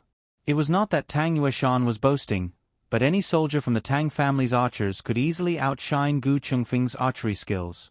Even the worst archers in the Tang family were required to be able to shoot a willow leaf from 100 paces away. Tang Yueshan couldn't stand the way Gu Chengfeng taught Gu Jiao. You can't go wrong if you listen to me, Gu Chengfeng said to Gu Jiao. Tang Yueshan rolled his eyes in disgust. You can't go wrong, you're wrong everywhere. Can a bow be pulled that way? Can an arrow be aimed that way? This was even more unbearable than Gu Jiao pulling the wrong bow. Then Tang Yueshan played the donkey again. Tang Yueshan played the donkey every day. He played the donkey until the snow stopped. The old Marquis's postoperative infection disappeared. He was older, but because of his years of martial arts, his body was not inferior to the young men. His wounds healed well. Tang Yueshan's was even better. Gu Jiao removed the stitches from the 2 wounds on Tang Yueshan's thigh. They passed through the forest and came to a small village on the edge of Lingguan City. Gu Jiao asked the villagers to buy an ox cart. She exchanged the ox for her 2 horses and gave the other horse to Tang Yueshan. Tang Yueshan mounted his horse and said to the 2 of them, "Follow this road and you will reach ancient Moon City." Gu Chengfeng held the reins of his horse. After a moment of hesitation, he looked at Tang Yueshan and said, You really want to go to Yi City alone? Why don't we? He wanted to say, why don't you come back to ancient Moon City with us first? After settling my grandfather down, I'll go to Yi City with you. Gu Chengfeng was not interested in helping Tang Yueshan, but the army trapped in Yi City was the imperial court's army after all. He was no longer the young boy who came to the frontier fortress. The war at the frontier had broken Shanhe Kingdom. As a young man of the Zhao Kingdom, he could not stay out of it. Gu Chengfeng did not say these words, but Tang Yueshan knew what he wanted to say. Tang Yueshan said, "If we can solve it with fewer people, I can solve it myself. If we can't solve it with fewer people, the two of you won't help. You'd better not go to your deaths." There was a difference between one person and 3 people in the fighting ring, but there was almost no difference in front of tens of thousands of soldiers on the battlefield. Gu Chengfeng felt that his words were very reasonable. He could not refute. Thus, they parted ways. Gu Jiao and Gu Chengfeng took the old marquis back to ancient Moon City, while Tang Yueshan went to Yi City. "What do you think he will do?" Gu Chengfeng asked worriedly. Gu Jiao also wanted to know what Tang Yueshan had thought of. Tang Yueshan did not seem like the kind of person who would rush to his death. He must have a plan in mind. Gu Jiao and Gu Chengfeng returned to ancient Moon City. The situation in ancient Moon City was more tense than before they left. Almost all the shops on the street were closed, and the pedestrians on the road were gone. It was as if a storm was coming. "It's going to be like this when the war is coming, right?" Gu Chengfeng said with mixed feelings. Gu Jiao nodded in a low voice. The battles of 3 cities started first, and the citizens of ancient Moon City were almost fully prepared. However, even so, it did not change the fact that it eventually became a purgatory on Earth. It was the most miserable of all the cities in the frontier fortress. The Chen Kingdom's army massacred the city here. Men, women, children, and the weak were not spared. Even the livestock were not spared. The carriage arrived at the governor's office. The person who came out to greet them was still Teacher Hu. They had not seen each other for a few days. Teacher Hu looked more haggard than before. He held his official hat and rushed out. He said excitedly and in surprise, "Oh, the two of you are finally back. The two of you left without saying goodbye that night. You scared me. I thought something happened to the two of you." Gu Chengfeng frowned impatiently. "That's enough. Let's go in quickly." The wind was strong outside. They had been blown all the way here. They were almost frozen to death. "Yes, yes, yes." Teacher Hu hurriedly agreed and led the way. Inadvertently, he saw a person lying on the handcart that had been set up at the last minute. When the old marquis came to the frontier fortress, he had stayed in the governor's office with Tang Yueshan. Teacher Hu had received them before. Teacher Hu quickly recognized the old marquis. He could not help but be shocked. "Marquis Gu. You went to Yi City to save someone?" Everyone thought that the old marquis was imprisoned in Yi City. Gu Jiao and Gu Chengfeng had disappeared after staying for a night. Teacher Hu and the governor had suspected their identities. They guessed that the two of them were not sent by the imperial court, but 2 impostors who had come to the governor's office to gather information. Now that they had brought the old marquis back, their previous suspicions were overturned. Gu Jiao and Gu Chengfeng did not say that they had saved someone in Lingguan City. However, from Teacher Hu's reaction, it was clear that the governor's office had not colluded with the Chen army and the remnants of the previous dynasty. The governor's office was still considered safe. "Let's go in," Gu Chengfeng said to Teacher Hu in a low voice. "Ah, yes, yes, yes. Let's go in now. The courtyard from last time is still reserved for the two of you." Teacher Hu wiped off his cold sweat and led them into the governor's office. It was impossible for the courtyard to be reserved for the two of them. Teacher Hu kept shooting glances at the servants. The servants were quick-witted and quickly chased the people in the courtyard out in front of the two of them. "It's been a few days since anyone stayed here. There's dust in the room. I'll have someone clean it up first. Please take a seat in the study," Teacher Hu said with a smile. Gu Jiao and Gu Chengfeng saw through it but did not say anything. They took out the stretcher and had the servants carry the old marquis into the study. The room was quickly tidied up. Gu Jiao still lived in the innermost room. Gu Chengfeng and the old marquis lived next door, which was the room that Gu Chengfeng had lived in before. This time, the governor of Yuegu City was in the manor. He personally came to visit the two of them and tried to probe their identities. Unfortunately, the two of them did not say a word. The governor did not know much about the two of them, but seeing that the two of them had rescued the old marquis from the perilous Yi city, he knew that the two of them were not ordinary people. He did not dare to offend the two of them for the time being. The governor's surname was Cheng. He was 39 years old this year. Perhaps it was because of the hardships in the frontier fortress, but he looked more mature than his actual age. Governor Chang cupped his hands at the two of them and said, "Forgive me for being blunt, but Yuegu City is about to go to war. Do the two of you know when the imperial court's reinforcements will arrive?" Gu Changfeng said calmly, "The imperial court's army is already on the way. They will arrive when they should. How many gods are there in Yuegu City now?" 5,000, the governor said embarrassedly. "Only 5,000? Gu Changfeng was shocked. "Why is it so little?" The governor said helplessly, "Yuegu City is only a small city. There was no army stationed there. Half of the 5,000 people were recruited at the last minute. If they were recruited at the last minute, they would basically be sending their heads to the battlefield." Gu Changfeng was silent. He did not expect Yuegu City's situation to be so difficult. With so few people, if the remnants of the previous dynasty and the Chan Kingdom's army attacked Yuegu City would suffer a crushing defeat. "You may leave. We will call you if there is anything," Gu Changfeng said to Governor Cheng. Governor Cheng cupped his hands. "If the two of you need anything, please call me at any time."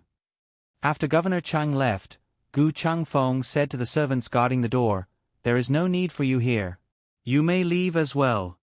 "Yes." The servants all left the courtyard. Gu Changfeng naturally poured a cup of hot tea for Gu Jiao and said, "Drink some water first." Gu Jiao picked up the teacup and took a sip. Gu Changfeng also poured a cup for himself. After drinking half of it, he put down the cup and sighed. "I don't know when my brother's army will arrive. If they attack Yuegu City now, I'm afraid these 5,000 people will not be able to defend it."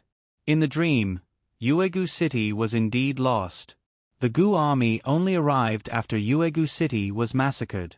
The tragedy of Yuegu City could not be blamed on the Gu army.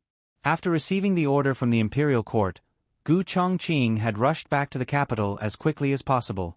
He also used the fastest speed to integrate the Gu army and brought 100,000 troops north. Unfortunately, not all of the 100,000 troops were cavalry. With the current conditions of the Zhao Kingdom, the speed of the infantry could not exceed 50 kilometers a day. Otherwise, it might affect the combat strength of the infantry. Due to the influence of the climate of the frontier fortress, the closer they were to the north, the slower the speed of the march. There was even the possibility of snowfall blocking the mountains. Not to mention, the speed of the army did not depend on the fastest cavalry or the second fastest infantry, but on the slowest supplies. The supplies included provisions, tents, weapons, siege weapons, and so on. An army without supplies was like an unarmed soldier. They would not be able to fight. In this way, it was already a miracle that Gu Chongqing could arrive with the army in a few days. 5 days. Gu Jiao said. "What 5 days?" Gu Changfeng asked. "Your brother." Gu Jiao said. If she remembered correctly, in 5 days, Gu Chongqing would arrive with the Gu army. But in 2 days, the Chen Kingdom's army would come to massacre the city. Digression. Today is also Fong Fongzai who wants monthly votes. The latest chapter of this book is not finished. For more exciting content, please scan the QR code below to download the app. Novels are updated faster. Millions of novels are free to read. Novels with connotations that cannot be found online are all available here. https://www.zhbqg.com/89642/826/1095371115. HTML Genius remembers this site's address in a second. www.zhbqg.com Bikuj mobile reading website, M. ZHHBQG. Come. Chapter 495. The latest chapter of this book is not finished yet. For more exciting content, please scan the QR code below to download the app. Novels are updated faster. Millions of novels are free to read. Novels with connotations that can't be found online are all available here. Why did the Chen Kingdom's army invade Zhao for so many days and not massacre the first 3 cities, but the small Yuegu city? Was Yuegu city the fiercest in resistance? Not at all. The fiercest resistance came from Beiyang city, followed by Yi city and Lingguan city. At least half of Yuegu city's citizens ran away. How could they resist? Rong Yao's youngest son was shot to death on the battlefield. Rong Yao razed the entire Yuegu city to the ground for revenge and to intimidate the soldiers and citizens at the border. How do you know my brother will arrive in 5 days? Gu Chengfeng didn't suspect that Gu Jiao was talking nonsense because everything she said along the way came true. Are you in contact with my brother and the imperial court behind my back? How do I contact them? Gu Jiao asked. Gu Chengfeng was stumped. That's true. He lived and ate with this girl. He knew exactly what she was doing. She wouldn't do anything behind his back. Besides, there was no need to do so. It was more likely that she was carrying Tang Yueshan. Thinking of Tang Yueshan, Gu Chengfeng temporarily forgot to ask Gu Jiao why she knew so much.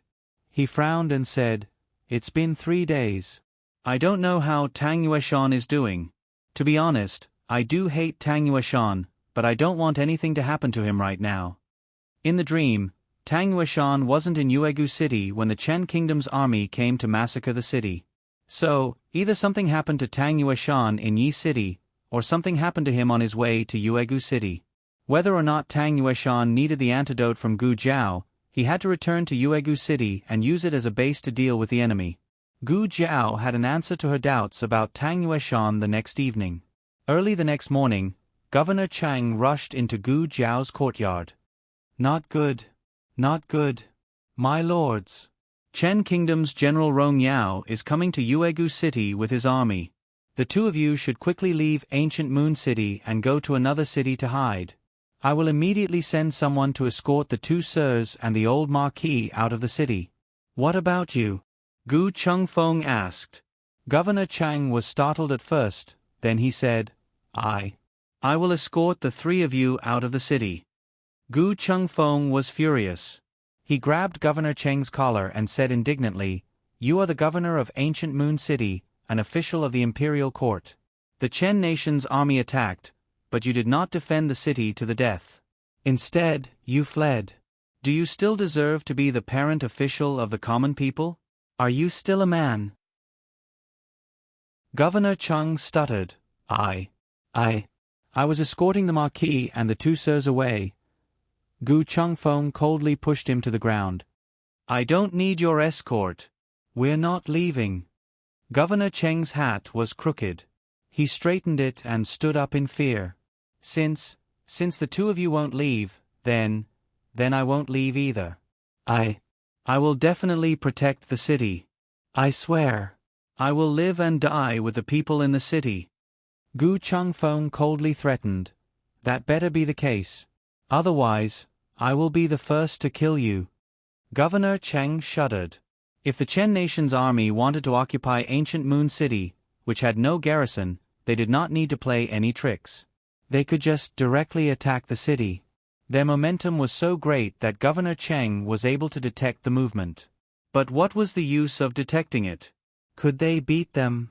Just based on the fact that half of the 5,000 were temporary garrison troops? How many of them came? Gu Jiao asked.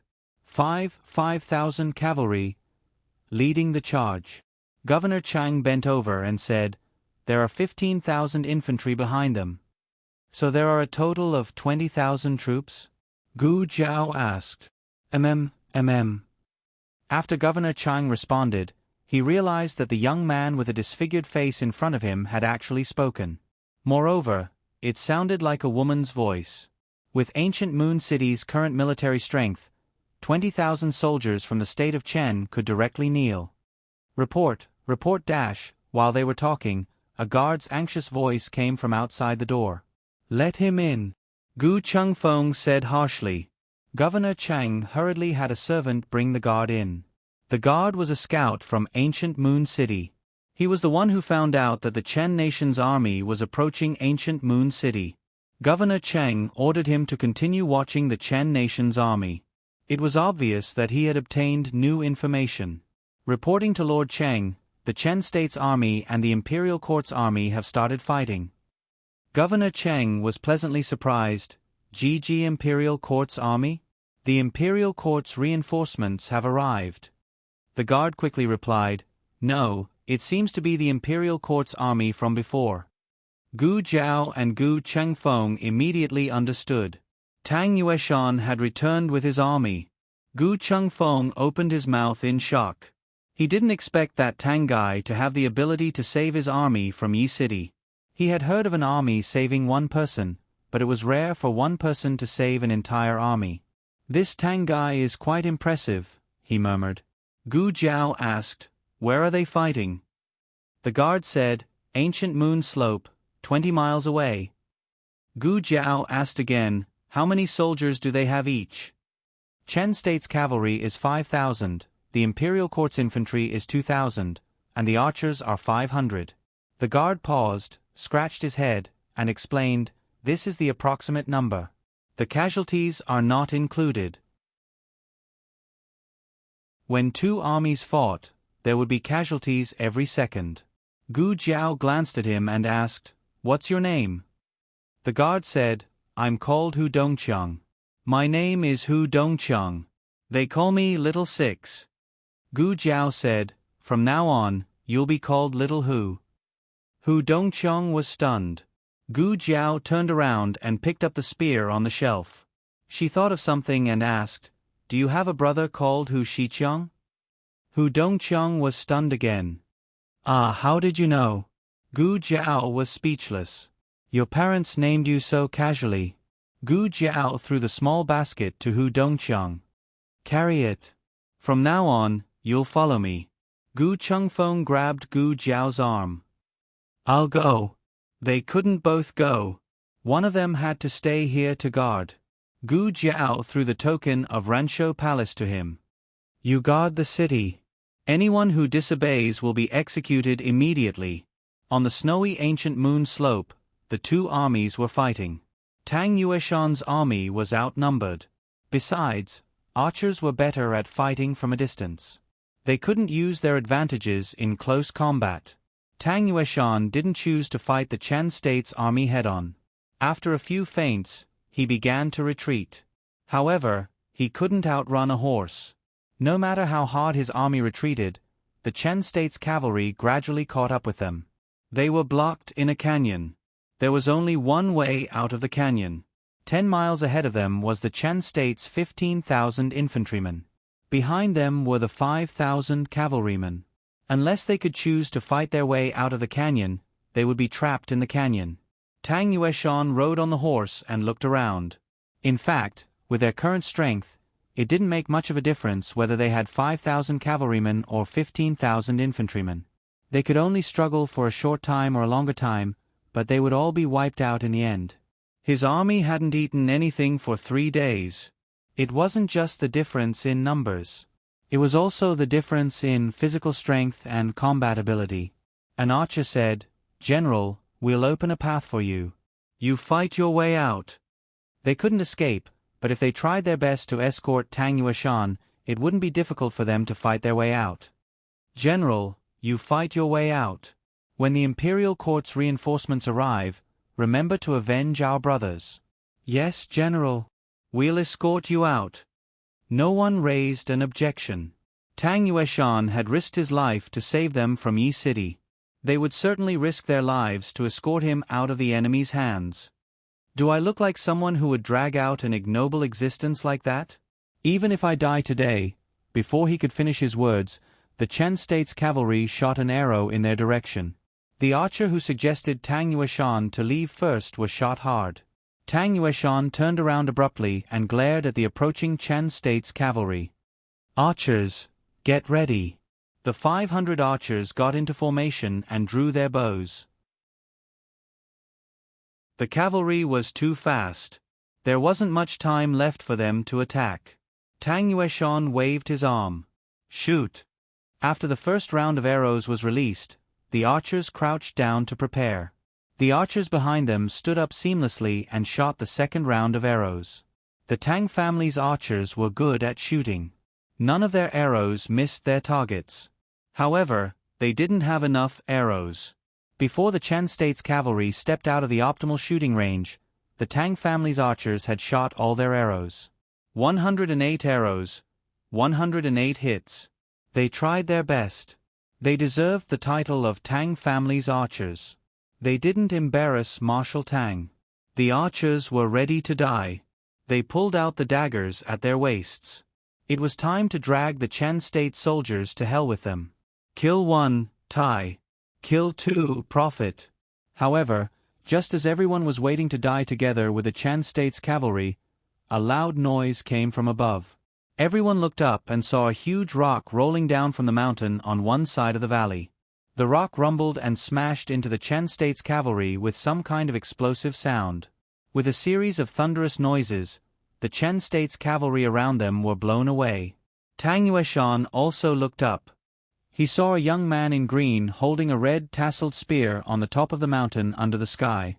He stepped on the rock with one foot domineeringly and looked down at the Chen State's cavalry who were blown into chaos. On top of the huge mountain range, her figure was very small. However, her aura was so strong that for a moment, Tang Yueshan felt like he was looking at the god of death on the battlefield. Digression, it's Fong Fongzai who wants monthly votes. The latest chapter of this book is not finished yet. For more exciting content, please scan the QR code below to download the app. Novels are updated faster and more frequently. Millions of novels are free to read.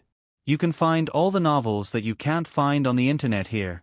https://www.zhbqg.com/89642/826/1095359330. HTML Genius memorized the website's address in 1 second. www.zhbqg.com Bikuj mobile reading website, m. zhbqg.com.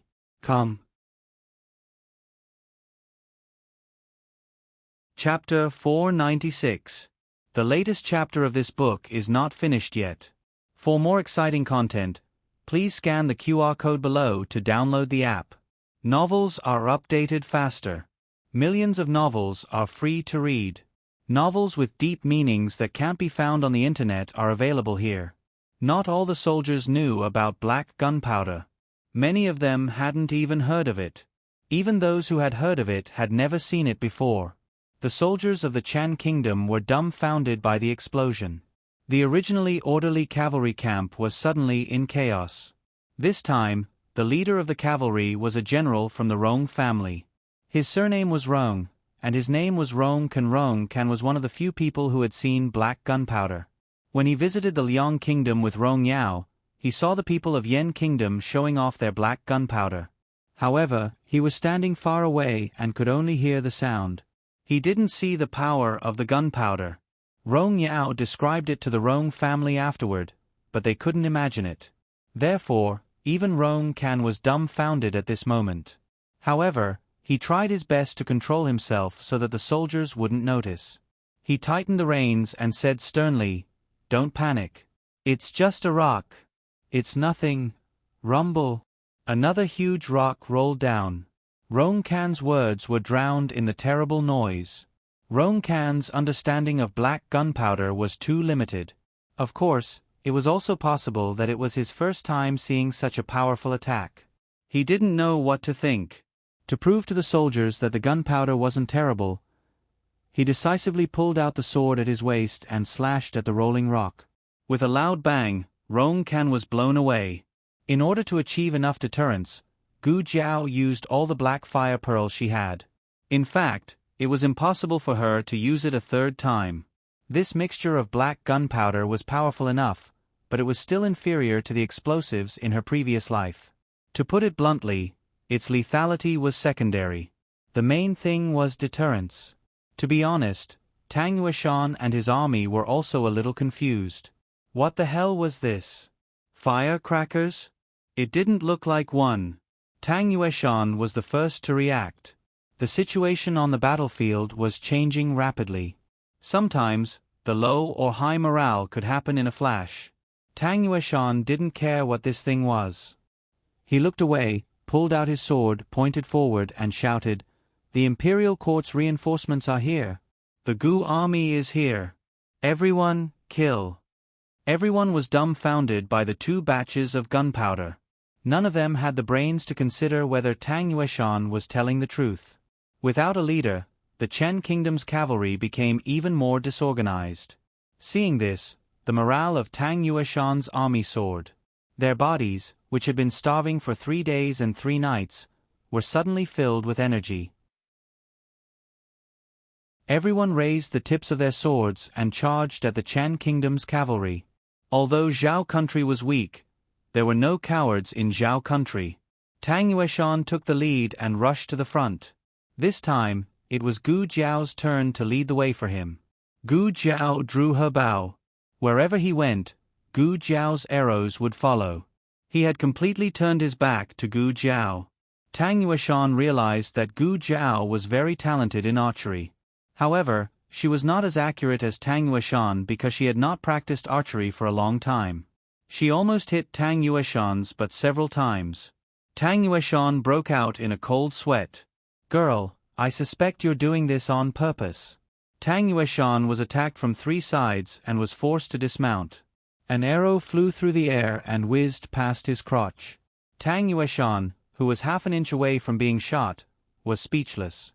The arrow pierced between his legs and hit the foot of a Chen Kingdom soldier who was sneak attacking him. The Chen Kingdom soldier screamed and fell to the ground. Gu Jiao was bold enough to use arrows. Many excellent archers could not compare to her.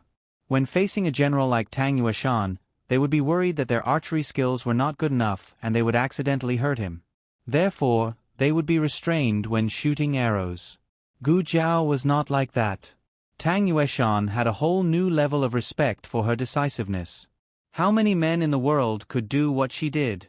Tang Yueshan suddenly felt a wave of heat in his chest. He could not tell what it was. He just killed more bravely and fearlessly. There seemed to be someone in the world who understood him. And he understood that person. At that moment, he had forgotten that she was his enemy. In the end, the 5,000 cavalrymen were utterly defeated by Tang Yueshan and his men. They brought their wounded soldiers and fled, regrouping with the army of 15,000 Chen soldiers who were still tens of miles away. Tang Yueshan sat on the ground, gasping for breath. "How many did we kill?" he asked, panting. 167. A voice came from above Tang Yueshan's head. Tang Yueshan looked up and saw Gu Jiao and a Yi soldier coming down the mountain. It was the soldier who had spoken. "Greetings, Marshal Tang." Hu Dongqiang bowed. He was carrying Gu Jiao's basket on his back. Tang Yueshan knew that the basket was very important to Gu Jiao. The fact that he could carry it meant that he had been chosen by Gu Jiao. He was indeed quite observant. Tang Yueshan nodded. Gu Jiao was not wearing a mask. Her face was completely exposed under the sunlight. Everyone looked at her in surprise. The soldiers were not interested in the birthmark on her face. Instead, it was her age that piqued their curiosity. She looked even younger than they were. They looked behind Gu Jiao and up the mountain where Gu Jiao had come from. They looked for a long time but did not see a third person coming down. Did they really think that reinforcements from the imperial court had arrived? So all that commotion just now was caused by this green-robed young man? His red tasseled spear was so ugly. "Is anyone hurt?" Gu Jiao asked Tang Yueshan. Tang Yueshan and Gu Jiao counted the wounded. There were a few hundred with minor injuries and 50 with serious injuries. Among them, 23 needed immediate medical attention and 3 were critically injured. Gu Jiao said to Tang Yueshan, "Those who are not injured, take the minor ones back first. 50 of you stay here and carry the seriously injured and critically injured back." Tang Yueshan nodded. He took one of the 50 spots. "General, we're not leaving," an archer said. Tang Yueshan said seriously, "This is a military order." The archer gritted his teeth. "Yes, sir." 2 of Tang Yueshan's deputies had died in the line of duty. He picked Deputy General Li from the archers and Deputy General Chen from the infantry. They led the army forward. Of course, they did not forget to clean up the battlefield and take away the food, weapons, and horses left behind by the Chen soldiers. "Take off their armors too. We can melt them and make new ones," Gu Jiao said. Tang Yueshan looked at Gu Jiao deeply. He wanted to say something but stopped on second thought. Xiao Hu climbed to the top of the mountain along the rope, keeping an eye on the Chen army. "I need stretchers," Gu Jiao said to Tang Yueshan. "How many?" Tang Yueshan asked. 10, Gu Jiao said. "Also, I need strips of cloth to take off the belts of the Chen soldiers." Tang Yueshan and his men went around looking for wooden boards and sticks for Gu Jiao. Gu Jiao began to resuscitate 3 critically ill patients. One of the wounded soldiers' heart had stopped beating. Gu Jiao took out epinephrine and injected him with 2 injections. His heartbeat recovered. Tang Yueshan was dumbfounded when he saw the strange syringes. Not all the soldiers who died on the battlefield died on the spot. Many of them were seriously injured and died when treatment failed. The Chen's medical skills were better than the Zhao's, so their casualties were much lower than the Zhao's. If they also had excellent medical skills, the death rate of the wounded soldiers would be greatly reduced.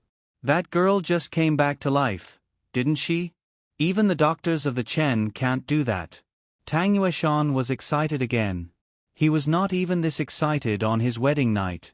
Hu Dongqiang shouted from the top of the mountain, "Sir, you have to hurry. The Chen army is coming. They'll be here after another mountain." Gu Jiao asked, "How long will it take to get to the top of the mountain?" Hu Dongqiang answered, "The cavalry is faster. Half an hour. The infantry will take 2 hours." Gu Jiao nodded. She didn't stop cutting the man's thigh. "Follow the infantry's speed." The cavalry was scared for a while and didn't have the courage to take the lead. "The 3rd pair of pliers on the right," Gu Jiao said. She couldn't free her hands. Tang Yueshan was stunned for a moment before he realized she was talking to him. He skillfully found the 3rd pair of pliers, which looked like scissors to him. "Clamp here." Gu Jiao signaled Tang Yueshan with her eyes. "Are you going to cut his veins?" Tang Yueshan frowned. "These are hemostatic forceps." Gu Jiao said, "Hurry up." Tang Yueshan suspiciously used the scissors and found that the veins were not cut. The bleeding had stopped. Tang Yueshan wasn't scared of blood or wounds. He watched the whole process and felt more and more that this girl was not simple. Gu Jiao stopped the bleeding of the last critically ill patient. She took off her gloves and said, "Okay, get on the stretchers. These 3 go first."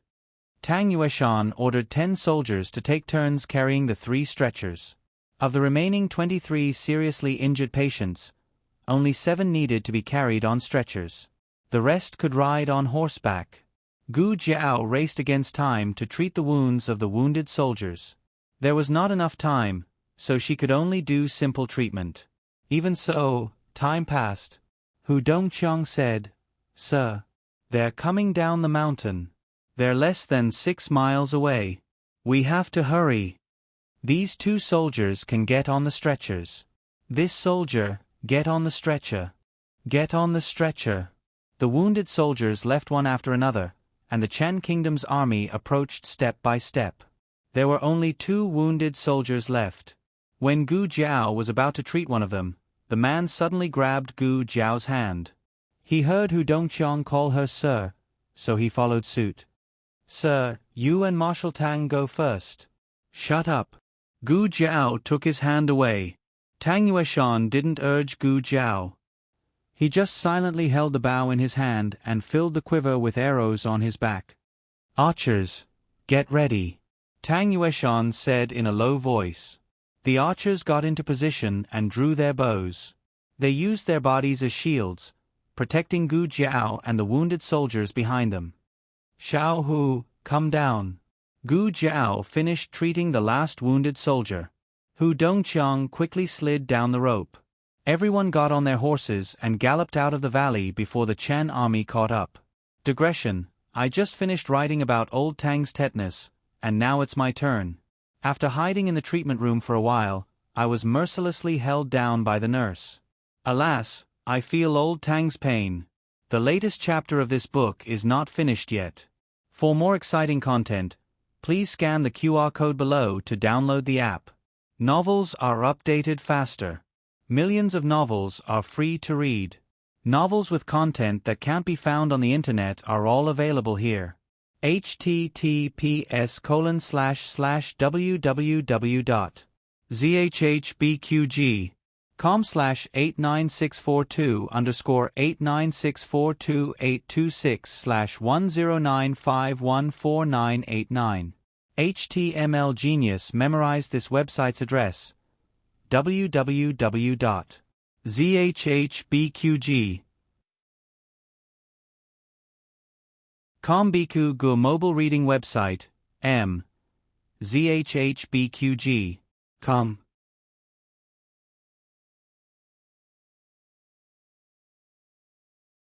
Chapter 497.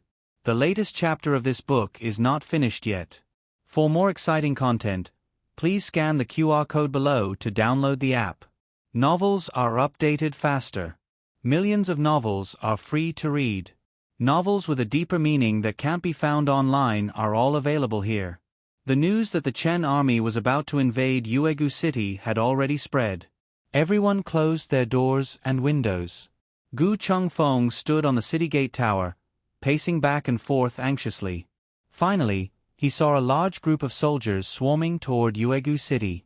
However, Tang Yueshan and Gu Jiao were not among them. "There are still people behind," a soldier said.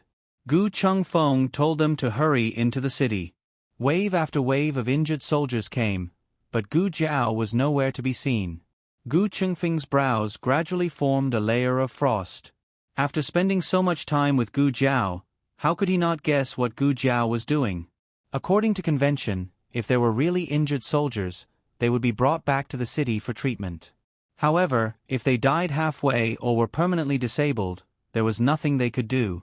However, Gu Jiao would not do that. "You little girl." Gu Chengfeng clenched his fists. Gu Chengfeng clenched his fists. He regretted asking her to pick up Tang Yueshan. If only he had let her stay here. No, if she stayed here, there would be many more casualties. Just as Gu Chengfeng was feeling extremely anxious, a soldier beside him suddenly said, "Sir, look." Gu Chengfeng looked up. Gu Jiao was back. She was riding the fastest horse, carrying the longest and heaviest spear, rushing all the way here. Tang Yueshan and his soldiers also rushed back with her. Not far behind them, the state of Chen's cavalry was madly chasing after them. The Chen army had already realized that they had been fooled. The imperial court's reinforcements had not arrived at all. Everything was just a few soldiers deliberately mystifying and deceiving them. In order to get back at Gu Jiao, Tang Yueshan, and the others, more than 4,000 cavalrymen of the Chen kingdom carried out a frenzied pursuit. On the city gate tower, Governor Chang saw this soul-stirring scene.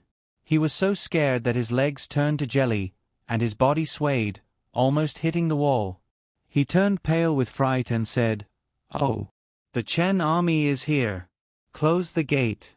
Close the city gates. Don't turn it off." Gu Chengfeng shouted. Governor Chang tried his best to persuade him. "My lord, if he didn't, it would be too late. Even if you don't think for yourself, you have to think for the people in the city. I know that Grand Marshal Tang and another lord are outside, but to sacrifice the lives of all the people in the city for the sake of a dozen of their lives." He couldn't finish his sentence. Regardless of whether he was truly thinking for the sake of the people in the city or if he was afraid of death, There was one thing that Gu Chengfeng had to admit. Once the Chen Kingdom's cavalry charged in, the city gates would never be able to be closed again. The Chen nation's army would march straight in, and the civilians in the city would suffer the flames of war, plunging them into misery and suffering. But Gu Jiao was still down there. "My lord." Governor Cheng choked as he looked at Gu Chengfeng. Gu Chengfeng clenched his fists, his body trembling slightly. Wait. Wait a little longer. 600 steps, 500 steps, 400 steps. Governor Cheng was extremely anxious. "My lord, I can't wait any longer. The city gates can't be closed all at once." The city gates were thick and heavy, and they were all equipped with capstans. Dozens of guards had to pull the iron chains at the same time to slowly close them. 100 steps. Gu Chengfeng gritted his teeth. "Close the city gates." Governor Cheng hurriedly said to the guards beside him, "Quick! Tell them to close the city gates." Dozens of guards pulled the iron chains on the capstans. The capstans slowly turned, and the city gates began to close. Outside the city gates, the bridges on the moat began to slowly rise. Gu Jiao rode in front. Her horse was good, so she could easily get on it. However, she suddenly stopped in front of the city gates. She tightened her grip on the reins, turned around and said, "Wounded soldiers, go in first." 2 wounded soldiers urged their horses to step onto the bridge that had been raised by 1 foot. Then, she had Hu Dongqiang and the archers step onto the bridge one by one. When the last archer stepped onto the bridge, the Chen Kingdom's cavalry attacked them. Arrows covered the sky and covered the earth. The archer's horse was hit by an arrow, and he and his horse immediately fell to the ground. Gu Jiao urged her horse forward. She leaned out, grabbed the archer, and threw him onto the bridge. By then, the bridge had already closed halfway. The horses could not get on it. "Stop! All of you, stop!" Gu Chengfeng shouted. "We can't stop," Governor Cheng said. The bridge rose faster and faster toward the end. It was about to close, but Gu Jiao and Tang Yueshan were still outside. Tang Yueshan dodged the arrows of the Chen Kingdom's cavalry while grabbing Gu Jiao and throwing her onto the bridge. Everything happened in the blink of an eye. By the time Gu Jiao fell off the bridge had already closed behind her with a bang. The city gates were left with only a small gap. Gu Jiao quickly rolled behind the city gates. The city gates were now closed. Tang Yueshan rode on his horse, sword in hand. He stared at the 4,000 Chen Kingdom's cavalry charging toward him with no fear of death. The Chen Kingdom's cavalry was not very good at archery. However, if tens of thousands of arrows were fired at the same time, a few would hit Tang Yueshan. Fire! Countless arrows flew toward Tang Yueshan. Tang Yueshan did not have a shield. He only had a long sword in his hand. Just as Tang Yueshan was about to be shot into a sieve, a vigorous figure jumped down from the sky and whipped Tang Yueshan around the waist. "Go!" At Gu Chengfeng's order, the soldiers on the city gate tower pulled the ropes and pulled the two up together. Almost at the same time, hundreds of arrows pierced through the spot where Tang Yueshan had been standing and hit the city wall. This battle was no longer about the life and death of one person. It was about the survival of the entire city and the fortune of the Zhao Kingdom. In the face of national hatred, no matter how big the grudge was, it was all personal. Gu Chengfeng and Tang Yueshan went down the city gate tower and saw Gu Jiao, who was treating the wounded soldiers in a makeshift tent. Gu Jiao did not know that Tang Yueshan had been rescued. The moment she entered the city, the gate was closed. Tang Yueshan had sacrificed his chance of survival to throw her in. She knew that, but she would not sleep in the emotions it brought. She quickly entered a state of combat readiness. Her calmness and decisiveness shocked Tang Yueshan again. If he had not seen what she had done before, Tang Yueshan would have thought that she was a cold-blooded person. Tang Yueshan and Gu Chengfeng saw that she was fine and did not disturb her. Tang Yueshan took over the defense of ancient Moon City. He brought back 2,000 infantrymen and 500 archers from Yi City. Together with the 5,000 soldiers in the city, there were 7,500 soldiers in total. Nearly 600 were wounded. All the wounded soldiers requested to fight, but they had to be evaluated by Gu Jiao. They could only fight when she thought they were fit to fight. In addition, nearly half of the 5,000 soldiers in ancient Moon City were able-bodied men temporarily recruited from the common people. These people would not rush to the front line to die. Tang Yueshan picked out those who were trained in martial arts to join the rear camp. Those who were not trained in martial arts stayed on the gate tower and were mainly responsible for supporting the weapons, such as throwing stones. In addition, there were not enough weapons and armor. Tang Yueshan ordered his subordinates to gather the blacksmiths in the city and have them forge overnight. Wait.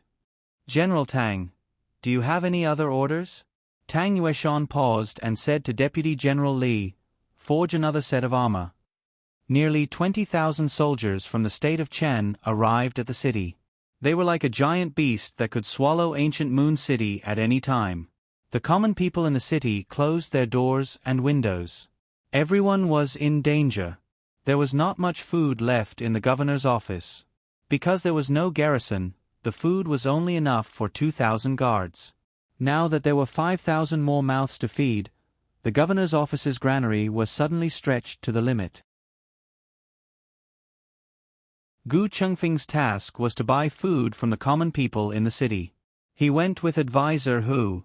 Let's go to the grain shop in the city first, Gu Chengfeng said.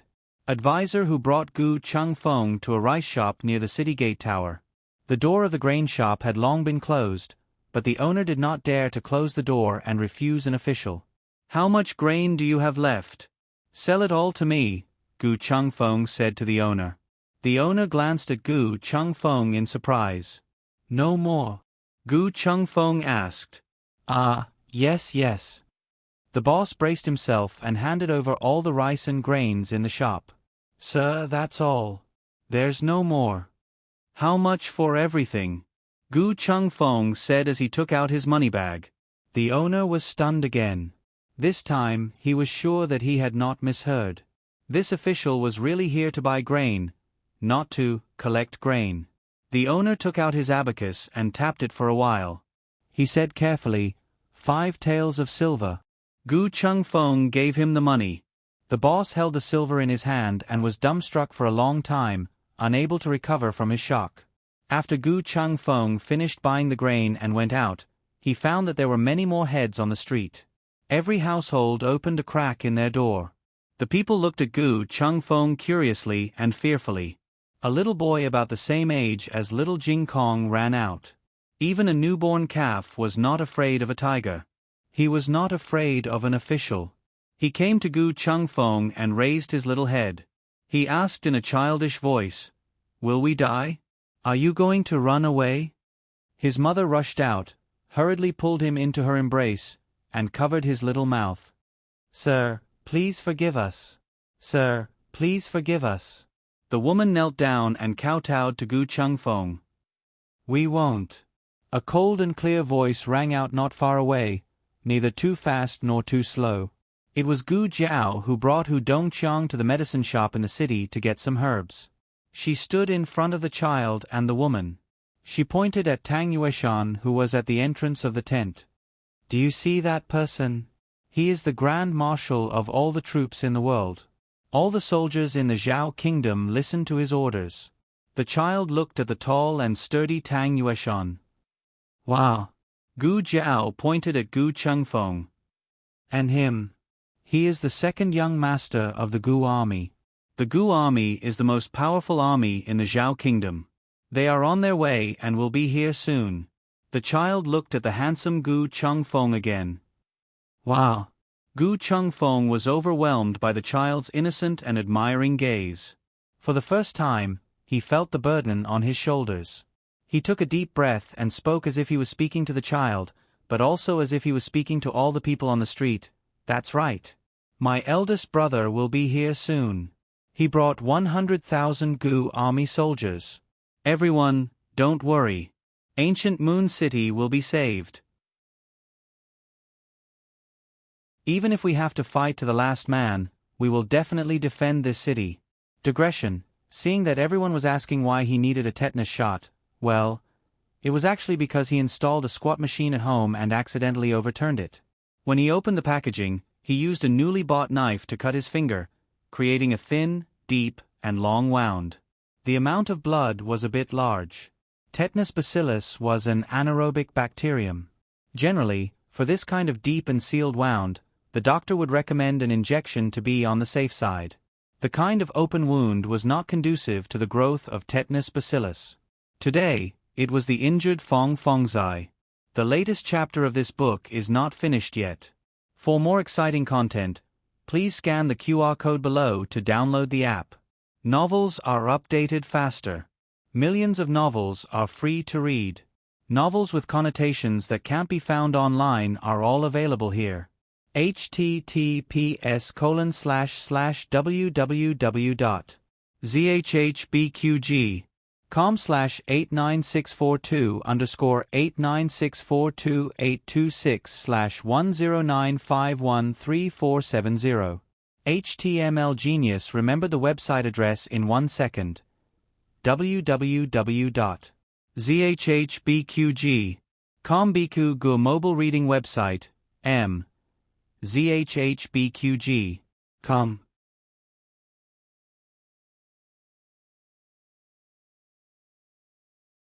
Chapter 498.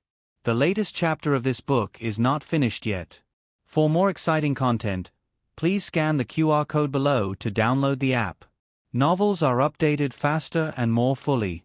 Millions of novels are free to read. Novels with connotations that can't be found online are all available here. The news of ancient Moon City going to war was not a matter of a day or two. The people who could run had already run. Those who couldn't run had stocked up on rice and grain at home. The grain stores had long been emptied. Gu Chengfeng was lucky in the beginning. The first grain store he ran into happened to have stored grain. The rest of the stores were barely enough to feed themselves. Gu Chengfeng walked dejectedly on the empty street. As the son of the first wife of the Marquis, when had he ever worried about basic necessities? His delicacies cost more than 5 taels of silver for a meal, but this was the rations of hundreds of soldiers for a day. Advisor Hu, is there really no other place to buy rice? Gu Chengfeng asked dejectedly. Advisor Hu took in Gu Chengfeng's expression. He sighed deeply. We've been to all the stores that have grain. This is all we have. If not, they would have to go door to door to collect grain. Advisor Hu didn't say anything about this. He could tell that these 2 young officials were different from the imperial envoys. They wouldn't forcibly collect things from the people. How long can our grain last? Gu Chengfeng asked. This. Advisor Hu calculated silently in his heart. If we reduce it by 1 meal a day, it can last for 2 days. Gu Chengfeng muttered, but my eldest brother won't be here for another 4 days. Moreover, they couldn't reduce it. They were soldiers who protected their country. How could they be allowed to fight on an empty stomach? Not to mention that the Chen army wouldn't attack the city in the next few days. They were already at the city gates. If they didn't seize the opportunity to take ancient Moon City, were they going to wait for his eldest brother to come and wipe them all out? As the 2 spoke, they returned to the camp near the city gate tower with the grain pulled by the mule cart. Gu Chengfeng walked with his head down and didn't look forward. Advisor Hu did the same. All of a sudden, one of the accompanying soldiers shouted, Sir, Advisor, look. Gu Chengfeng and Advisor Hu looked in the direction of the soldier's finger. It was the kitchen near the camp. Strange bundles were placed on the ground in front of the kitchen door. Some of the bundles were tightly wrapped so they couldn't see what was inside. Some of the bundles were loose and they could vaguely see rice or steamed buns. There were even corn cobs, vegetables, sorghum bread, pancakes, bacon, eggs, and so on, which were placed in sieves and dustpans. Just as Gu Chengfeng was wondering what was going on, he saw a few commoners carrying a few small bags of flour and corn flour over. They put the flour on the ground and left without saying a word. The child who was talking to Gu Chengfeng just now also came over. He and his mother were together. His mother put down a few freshly baked sweet potatoes. He seemed to want to put something in as well, but he couldn't find anything even after rummaging through his small pocket. In the end, he thought for a moment and took out the half-eaten sesame candy from his mouth. He sucked his saliva and reluctantly put it on one of the sweet potatoes. That was something he could only eat during the new year. But because there was going to be a war and he didn't know if he could survive, his parents gave it to him in advance.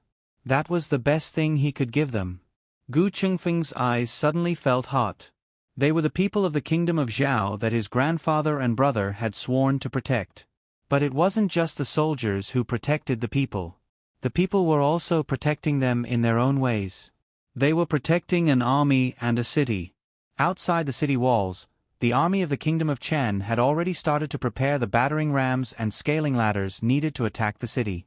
Because of the moat, they also needed to prepare a few flying bridges. The flying bridges were being built quickly, and the scaling ladders were also being assembled in full swing. Tang Yueshan looked at their manpower and progress and estimated that they would be ready by tomorrow night. If there were weapons for attacking, there would naturally be weapons for defending. Not only were the blacksmiths in the city recruited to forge armor and weapons, but Tang Yueshan also recruited carpenters to lead the soldiers to build battering rams, stones, and rolling logs. The battering rams were weapons used to deal with scaling ladders. A battering ram was attached to the frame of the battering ram, which could destroy or knock down the scaling ladders when they approached. In addition, there were also kerosene and arrows. The carpenters in the city didn't need to make the arrows. The archers of the Tang family could make them themselves. It was one of their basic skills. The archers of other countries didn't need to know how to make arrows themselves. That was why the archers of the Tang family were famous in the 6 countries. Tang Yueshan began to quietly wait for dawn after he finished deploying the troops. It was a sleepless night for both the army of the kingdom of Chen and the soldiers of the kingdom of Zhao. By the time the first ray of light appeared on the horizon, the preparations that needed to be made were more or less complete. They only had 7,000 soldiers and less than 5,000 regular soldiers. The 20,000 soldiers of the kingdom of Chen were all regular soldiers. The disparity in strength between the two sides was too great. This was going to be a battle to the death. But as Gu Chengfeng said, they had to defend the city even if they had to fight to the last man. The price might be the lives of these 7,000 soldiers, including Tang Yueshan's own. Grand Marshal Tang. Dazzling sunlight seeped in through the gaps in the curtains. 2 of Tang Yueshan's newly appointed lieutenants entered the tent. Both of them had come to report on their orders. "Is everything done?" Tang Yueshan asked. Lieutenant Sun cupped his hands and said, "Sir, the battering rams, boulders, and rolling logs are all done. They've been moved to the tower." "Good." Tang Yueshan nodded and looked at Lieutenant Li. Lieutenant Li cupped his hands and said, "The weapons and armor are also completed." "Let the soldiers rest," Tang Yueshan said. He paused and said, "Let's have a good meal and get ready for the battle tonight." Lieutenant Li and Lieutenant Li looked at each other with complicated expressions. They cupped their hands and said in unison, "Yes, sir." Lieutenant Sun left first. Lieutenant Li presented a new set of armor to Tang Yueshan. "This is the armor you asked for." Tang Yueshan's eyes fell on the new set of armor. He raised his hand and touched it gently. "Good." Gu Jiao was busy the entire night in the tent where the injured soldiers were treated. When the doctors in the city heard that there was a shortage of manpower here, they all spontaneously came over. Like Gu Jiao, their feet did not touch the ground and they did not sleep the entire night. By the time they finished treating the last batch of wounded soldiers, they were all exhausted. They did not even bother to go home to rest. They all fell asleep on the table. Gu Jiao sat on the ground with her red-tasseled spear in her arms. She leaned against the pillar supporting the tent and soon fell asleep as well. She was awakened by the heat.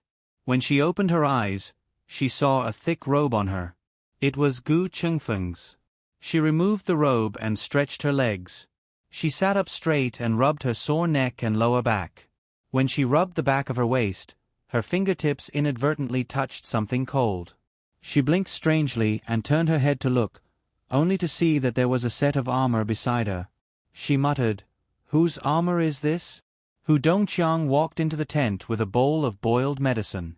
When he saw Gu Jiao, his eyes lit up. "Milord, you're awake. Just in time. I've prepared the medicine you asked me to prepare. Should I wake the patient up and feed him?" "Yes, feed him," Gu Jiao said. "Okay." Hu Dongqiang went to wake up the soldier who needed the medicine. "Whose armor is this?"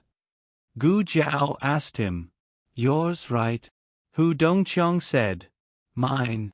Gu Jiao blinked. Hu Dongqiang guessed, last night, the blacksmiths in the city repaired and forged armor for the soldiers. "They might have made one for you, my lord." Gu Jiao nodded and stood up to try it on. It fit her well. She put on the helmet and went to the water tank to look at it. It looks good." Gu Jiao shook her head. Ancient Moon City's terrain was steep and steep. It was surrounded by mountains on 3 sides. In a situation where one didn't have to worry about strength, attacking the city from the front was the easiest. The Chen army of 20,000 naturally didn't fear the few thousand soldiers in Ancient Moon City. It was a one-sided battle. The highest-ranking general leading the army was Rong Yao's youngest son, Rong Fu. Governor Chang heard that Rong Yao was personally leading the army, but in reality, Rong Yao only sent the army out of Yi City. The real commander was his youngest son, Rong Fu. In the dream, Rong Yao rushed over to massacre the city after Rong Fu was shot to death. The one who shot Rong Fu wasn't an archer from the Tang family. It was just an ordinary guard. That guard was never accurate. When he shot Rong Fu, he was stunned. Rong Fu was even more stunned. Rong Fu was as famous as Gu Chongqing. They were both young and famous generals. The two of them were about the same age. This battle was of utmost importance to Rong Fu, and he was determined to win it. Gu Jiao wasn't sure if Rong Fu would still be shot to death. After all, many things had changed. Tang Yueshan's army entered the city. Shi and Gu Changfeng also entered the city. The guard who shot Rong Fu to death might have been sent to another post by Tang Yueshan. The Chen army's attack and defense were also different from the one in the dream. In the evening, Rong Fu gave the order to attack the city. The latest chapter of this book is not finished yet. For more exciting content, please scan the QR code below to download the app. Novels are updated faster. Millions of novels are free to read. Novels with content that can't be found online are all available here. https://www.zhbqg.com/89642_896428226/1094888221. HTML Genius memorized this website's address in 1 second. www.zhbqg.com Bikuj mobile reading website, m. zhbqg.com.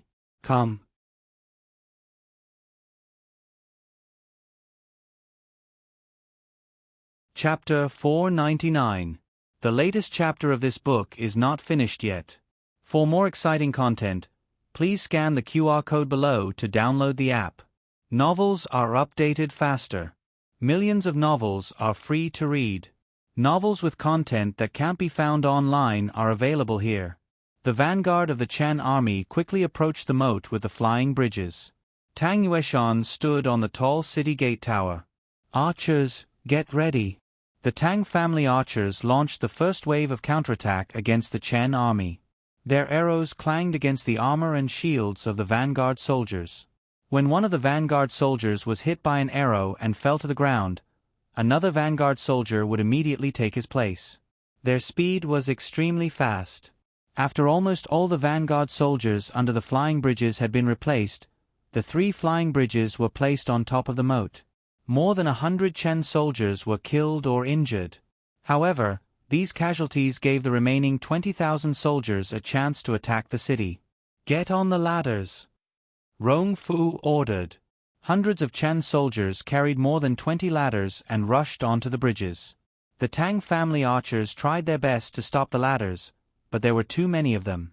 Whenever a soldier fell, another soldier would immediately grab the ladder. At the same time, the Chen army's catapults launched a terrifying long-range attack against the archers on the city wall. Stones covered in oil smashed onto the city wall. The archers couldn't dodge in time and were knocked to the ground. "Oh no! The rolling logs are on fire!" a soldier shouted. The rolling logs were used to deal with the Chen army's ladders. Now that they were on fire, how were they supposed to hold them? With the help of the catapults, the ladders were placed on the city wall one after another. Tang Yueshan ordered, "Ram." The ram stepped out of the formation. The rolling logs on the carriage smashed into the Chen army's ladders. Boom! A loud noise came from below the city gate tower. Deputy General Tsen, who was attacking the ladders, was shocked. "Oh no! It's the Chen army's ram. They're attacking the city gate." Behind the city gate, Gu Chengfeng and Deputy General Li were on standby with 2,000 soldiers. The cavalrymen rode on horseback. The infantrymen were behind them and on both sides. Everyone looked serious. "Have the wounded been evacuated?" Gu Chengfeng asked. "Yes," Deputy General Li said. "Dr. Gu took them away." "What about the people nearby?" Gu Chengfeng asked. "They've also been relocated," Deputy General Li continued. The flying bridge had been modified and reinforced with iron chains and iron plates. It was several times harder than ordinary flying bridges. However, the Chen nation's siege chariots were also very sturdy. With every collision, the entire city gate tower seemed to tremble 3 times. Everyone's throats involuntarily moved as they simultaneously tightened their grip on the long swords in their hands. At the place where the cavalry charged in from the city gate, there were soldiers pulling ropes, which were used to trip the cavalry. There were also spear carts, with sharp spears lined up in a row, aimed in the direction of the city gate. Even so, everyone knew that these things could not completely stop the Chen State's army's attack. A bloody battle was unavoidable. Bang! Bang! Bang! Bang! The gigantic battering ram caused the flying bridge to tremble, and the dust on the city walls began to rustle down. With a deafening crash, the flying bridge was destroyed by the Chen State's assault vehicle. The Chen State's chariots planned to further attack ancient Moon City's gates, but at this moment, an unexpected situation happened. Suddenly, several barrels of kerosene fell from the city gate. The ropes of kerosene were tied to the flying bridge. As long as the flying bridge was not broken, the ropes would not break. However, the flying bridge was broken.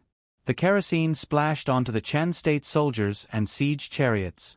When the kerosene was finished, the fire extinguishers and hats hanging from the barrels were pulled apart by the thin wires on both ends, and they fell to the ground with a thud. "Not good. Run!" a Chen State soldier shouted.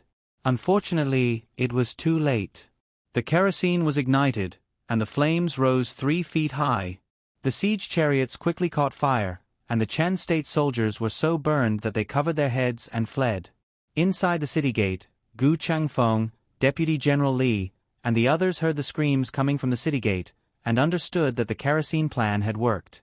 Deputy General Li looked at Gu Chengfeng excitedly. "Lord Gu, you are truly a genius." It was not his genius, but Gu Jiao's. The modification of the flying bridge and the setting of the traps were all Gu Jiao's ideas. He only made them. In fact, he felt that if Gu Xiaoshun was here, he might have done better. The city gate was temporarily defended, and on the city tower, Tang Yueshan led his men to flip over all the ladders, blocking the first wave of attacks. After midnight, the Chen State army retreated. The Chen State army lost the first battle and lost 2,000 soldiers.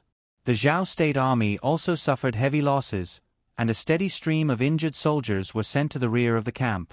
Gu Jiao and the doctors in Yuegu City immediately busied themselves. Gu Jiao first examined the injured soldiers, and according to their injuries, they were sent to the corresponding tents by the soldiers. Although there were many injured soldiers, no one was flustered, and no one was at a loss. Everything was carried out in an orderly manner under Gu Jiao's arrangements. It was not that they did not panic. However, every time the doctors turned their heads, they could see Gu Jiao calmly doing what she was doing. The flames of war raged behind her, but she did not move in the face of danger. At that moment, their hearts seemed to have calmed down. The Chen State Army did not launch an attack the next day. No one knew if they were afraid of being beaten or if they were seriously planning something. If it was the latter, the situation in Yuegu City would be extremely unfavorable. The Chen State's first defeat was mainly due to underestimating the enemy. They did not take the thousands of soldiers in Yuegu City seriously, thinking that they could break the city gate with their eyes closed. If they really started to fight with all their might, Yuegu City would be in danger. General Tang. Deputy General Chen walked into a tent under the city tower. Seeing that Gu Chengfeng was also there, he paused and greeted, "Dr. Gu." Tang Yueshan was doing a sand table simulation, trying to predict where the Chen State Army would attack from next. "What's the matter?" he asked. Deputy General Chen stammered, "There's not enough rations." "It's already finished?" Gu Chengfeng asked in surprise. Deputy General Chen nodded awkwardly. The governor's office had very little rations to begin with. Back when Lingguan City was fighting, they had borrowed some from it. Even though Gu Chengfeng had emptied the stores in the city yesterday and received some donations from the citizens, it was still not enough for 2 meals for the 7,000-strong army. Tonight, they would start to run out of food. "Give it to the wounded first," Gu Chengfeng said. Tang Yueshan's throat moved. He clenched his fists and made a difficult decision. "Give it to the soldiers who can fight." Gu Chengfeng was silent. His conscience told him that he should help the weak, but his reason reminded him that the weak could not fight. Only by feeding the healthy soldiers could they kill more enemies and defend the city. The lives of the wounded were also lives. But more important than their lives was the mission of protecting the country. Deputy General Chen's throat felt sore.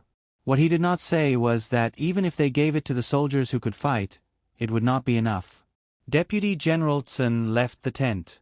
Gu Chengfeng was immersed in an inexplicable sense of regret. Tang Yueshan frowned. "What are you thinking about?" Gu Chengfeng said sullenly, "I'm thinking about why I wasted so much food in the past." He never knew that the soldiers at the border had to suffer so much, let alone that the war was so tragic. After a while, Deputy General Chen brought in a few steamed buns and 2 bowls of rice soup. He said to Tang Yueshan and Gu Chengfeng, "Grand Marshal Tang, Lord Gu, you should eat some too." Tang Yueshan said, "I don't need it." He knew his own condition. He could handle it. Gu Chengfeng said, "I don't want it either. Take it and share it with the soldiers. I ate a lot of oil along the way. It's okay to starve for a few days." Deputy General Chen was about to persuade them when there was a commotion outside the tent. Deputy General Chen went out to take a look and was stunned. The people of Yueshan came to deliver food again. Last time, they had given away their own food, but this time, they had saved their own dinner. Of course, the soldiers did not want it. Deputy General Chen went forward to persuade the people to leave. Tang Yueshan's body was tense. He held back his emotions and walked out. He raised his arms and bowed deeply to the people. Then, he turned around. As a man, his eyes were sharp and moist. He said to all the soldiers, "Eat." The soldiers picked up the steaming bowls. Their throats were swollen and painful. They choked and wiped away their tears and ate with big mouthfuls. In the next 3 days, the Chen army launched 3 small attacks on Yueshan and 1 big attack.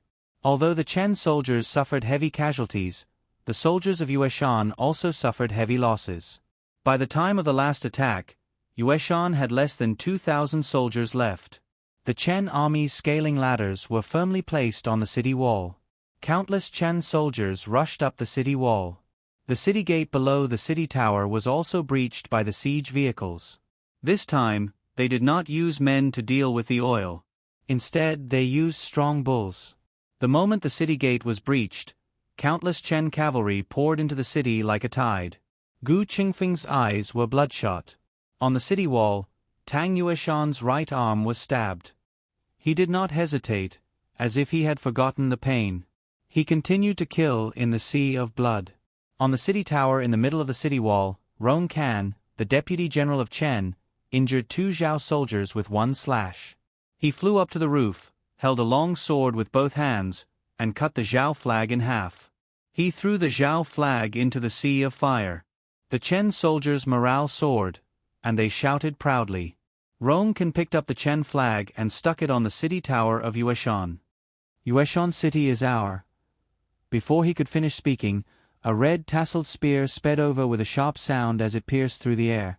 Killing was happening all around them, so much so that the red tasseled spear's movements were covered. By the time Rong Can felt a chill run down his spine, there was no way he could stop it. The red tasseled spear pierced through Rong Can's shoulder and knocked him onto the flagpole of the Chen flag. The flagpole could not withstand such a violent blow. It broke on the spot. Rong Can also rolled down from the roof of the city gate tower with a clatter. "General!" a Chen soldier screamed. He rushed toward Rong Can, but before he could get close, a white hand grabbed his collar and threw him out. Gu Jiao pulled out the red tasseled spear on Rong Can's shoulder and kicked him off the city wall. Gu Jiao tapped her toes and stepped on the inner wall of the city wall. She used the force to jump up the city tower. She held the red tasseled spear with one hand and raised the Zhao flag with the other. She firmly stuck it on the city tower. The fighting lasted for an entire night. On the city walls of Yueshan City, flames filled the sky. Under the vast sky, the city was burning. In a tent 100 miles away, a scout quickly came down from the mountain and reported to the man in the tent, "General Gu, the city ahead seems to be on fire." "On fire?" Gu Chongqing looked at the hourglass beside his feet. "At this time?" "Which city?" "Yueshan City," the scout said. Gu Chongqing had already memorized the map of the frontier fortress along the way. Of course, he understood the strategic importance of Yueshan City. If the Chen army and the remnants of the previous dynasty wanted to continue invading the territory of the Zhao kingdom, their next target would be Yueshan City. Gu Chongqing stood up. "Take me there." The scout brought Gu Chongqing to the highest point of the mountain. Looking down from above, he could only see a burning line of fire. This was because it was too far away. However, if it was calculated in reality, the entire city wall was on fire. "It's the flames of war." Gu Chongqing frowned. The flames flickered in his eyes. His body suddenly emitted a powerful aura. "Wake up the soldiers. Prepare to depart." It was about 100 miles from here to Yueshan City. It was not a straight distance, but a roundabout official road and winding mountain roads. Generally speaking, a regular army could travel 30 to 50 miles a day. A rapid army could travel 60 to 90 miles a day. A forced army could travel up to 150 miles. On the way here, the Gu army had been marching rapidly in order to preserve their fighting strength. A forced army would consume too much of their fighting strength. They could not do this unless they had no other choice. However, they had reached the point where they had no other choice. When Gu Chongqing walked down the foot of the mountain, all the tents and supplies had been packed up. The soldiers were all ready to go. There were no signs that they had just been woken up. This was the most well-trained and powerful army in the Zhao kingdom. Everyone was ready for battle almost instantly. Gu Chongqing mounted his horse. His cloak fluttered in the cold wind. He held the reins tightly and looked in the direction of Yueshan City. He shouted, "All soldiers listen to my order. Full speed ahead." The latest chapter of this book is not finished yet. For more exciting content, please scan the QR code below to download the app. Novels are updated faster. Millions of novels are free to read. Novels with content that cannot be found online are all available here. https://www.zhbqg.com/89642_896486738. HTML Genius memorized this site's address in 1 second. www.zhbqg.com Biku Gu mobile reading website. zhbqg.com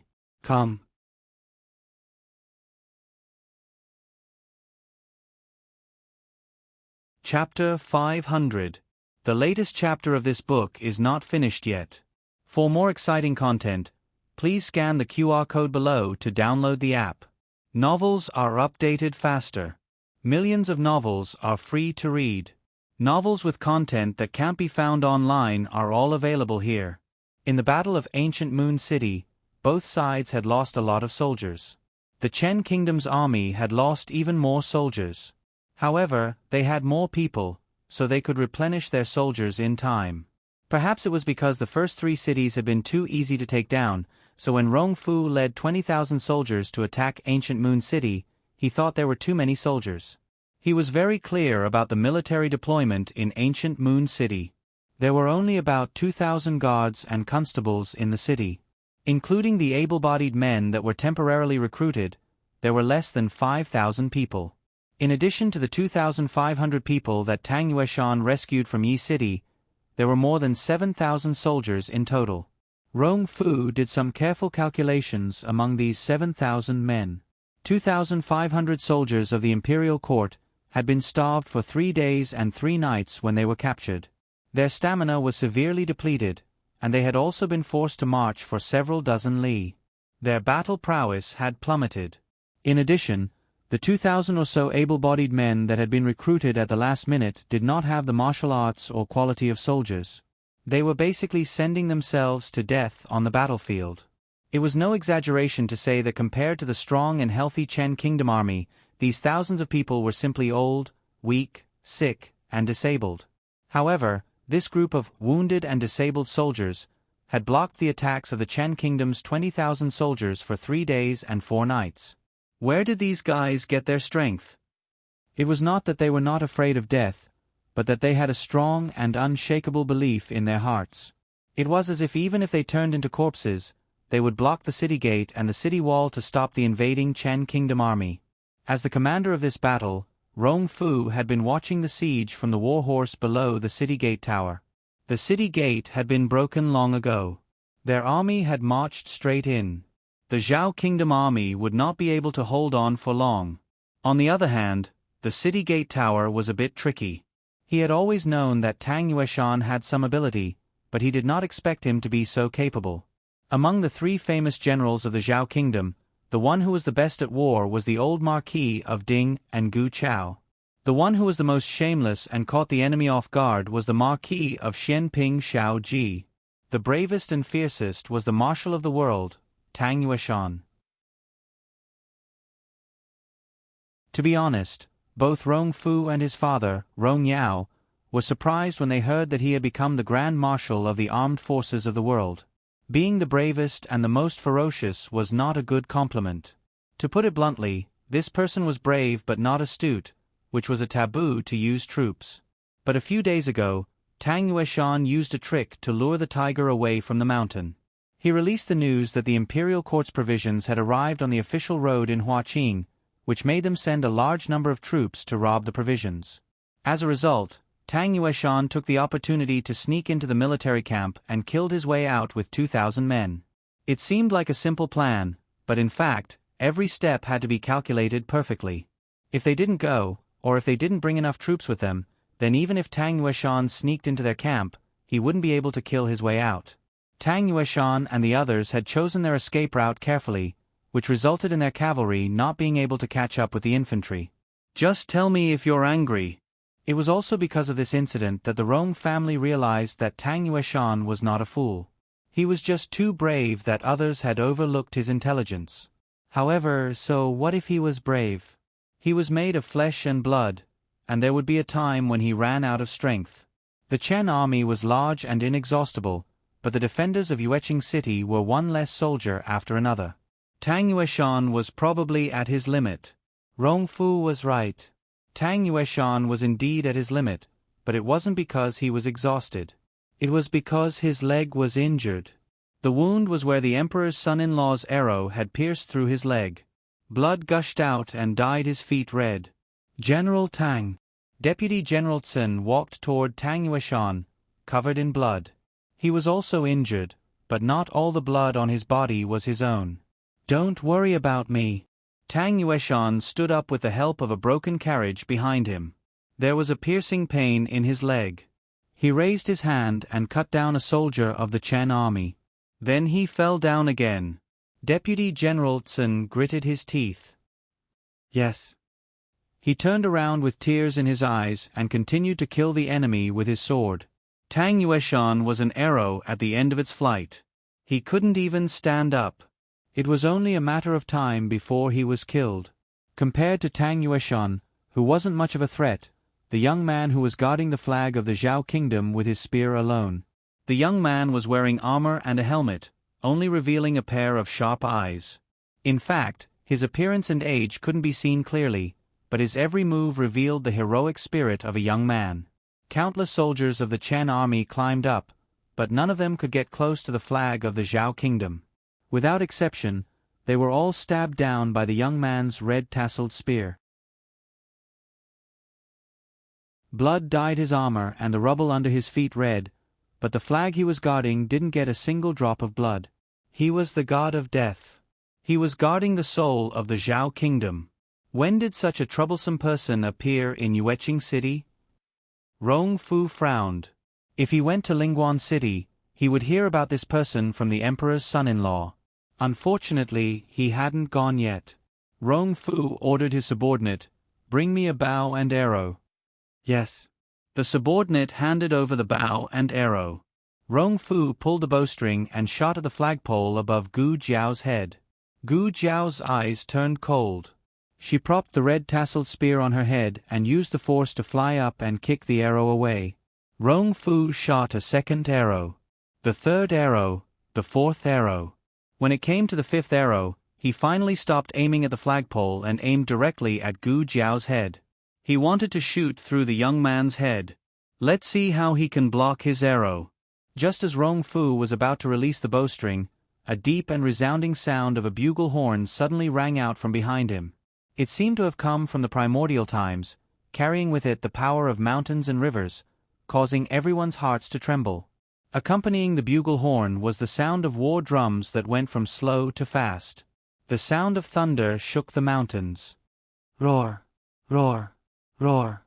Their unified cries reverberated through the heavens and earth in a domineering manner.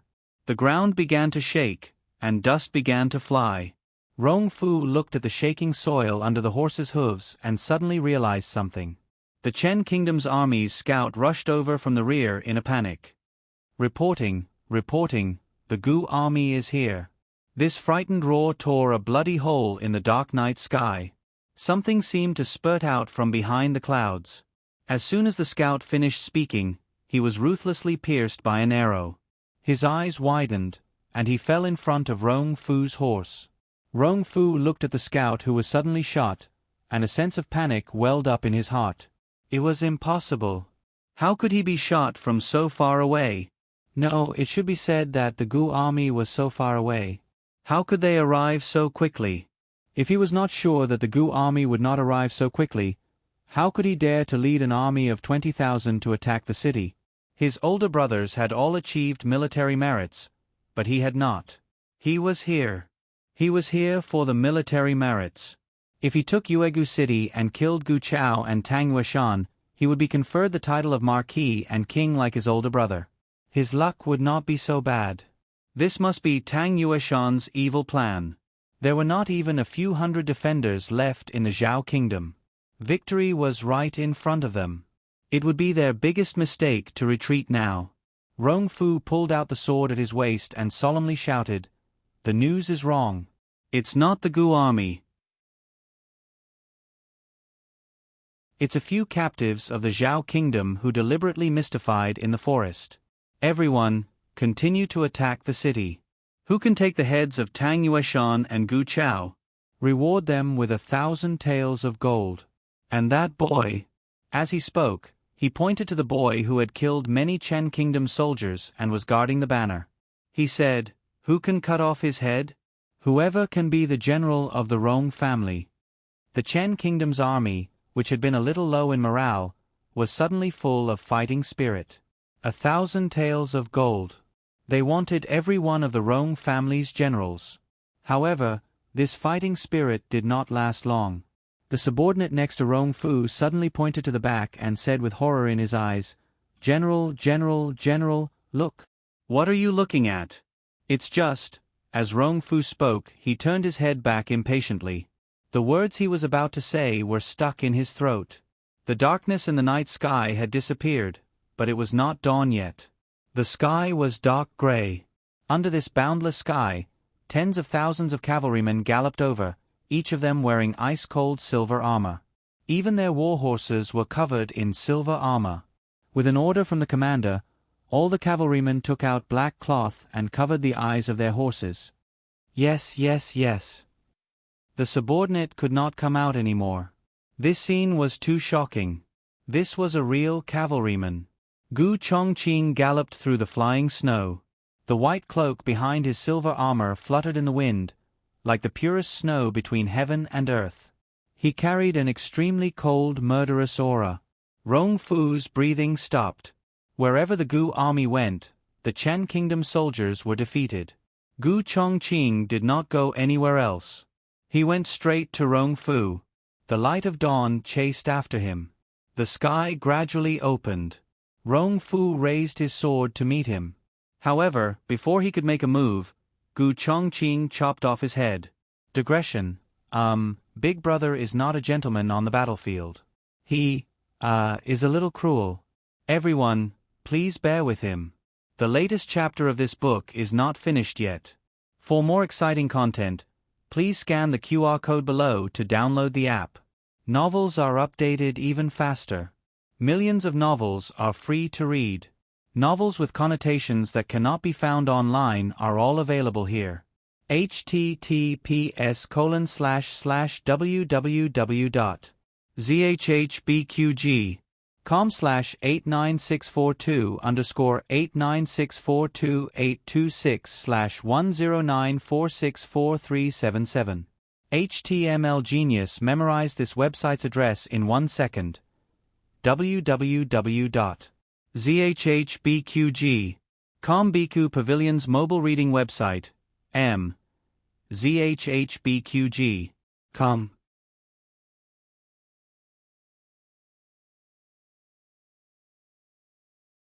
Chapter 501. The latest chapter of this book is not finished yet. For more exciting content, please scan the QR code below to download the app. Novels are updated at a faster rate. Millions of novels can be read for free. Novels with connotations that cannot be found online can be found here. Many people's fates changed, such as the people in the city. However, some people's fates did not change, such as Rong Fu. He still left his life here. If there was anything different from the dream, it would probably be that he died without a complete corpse.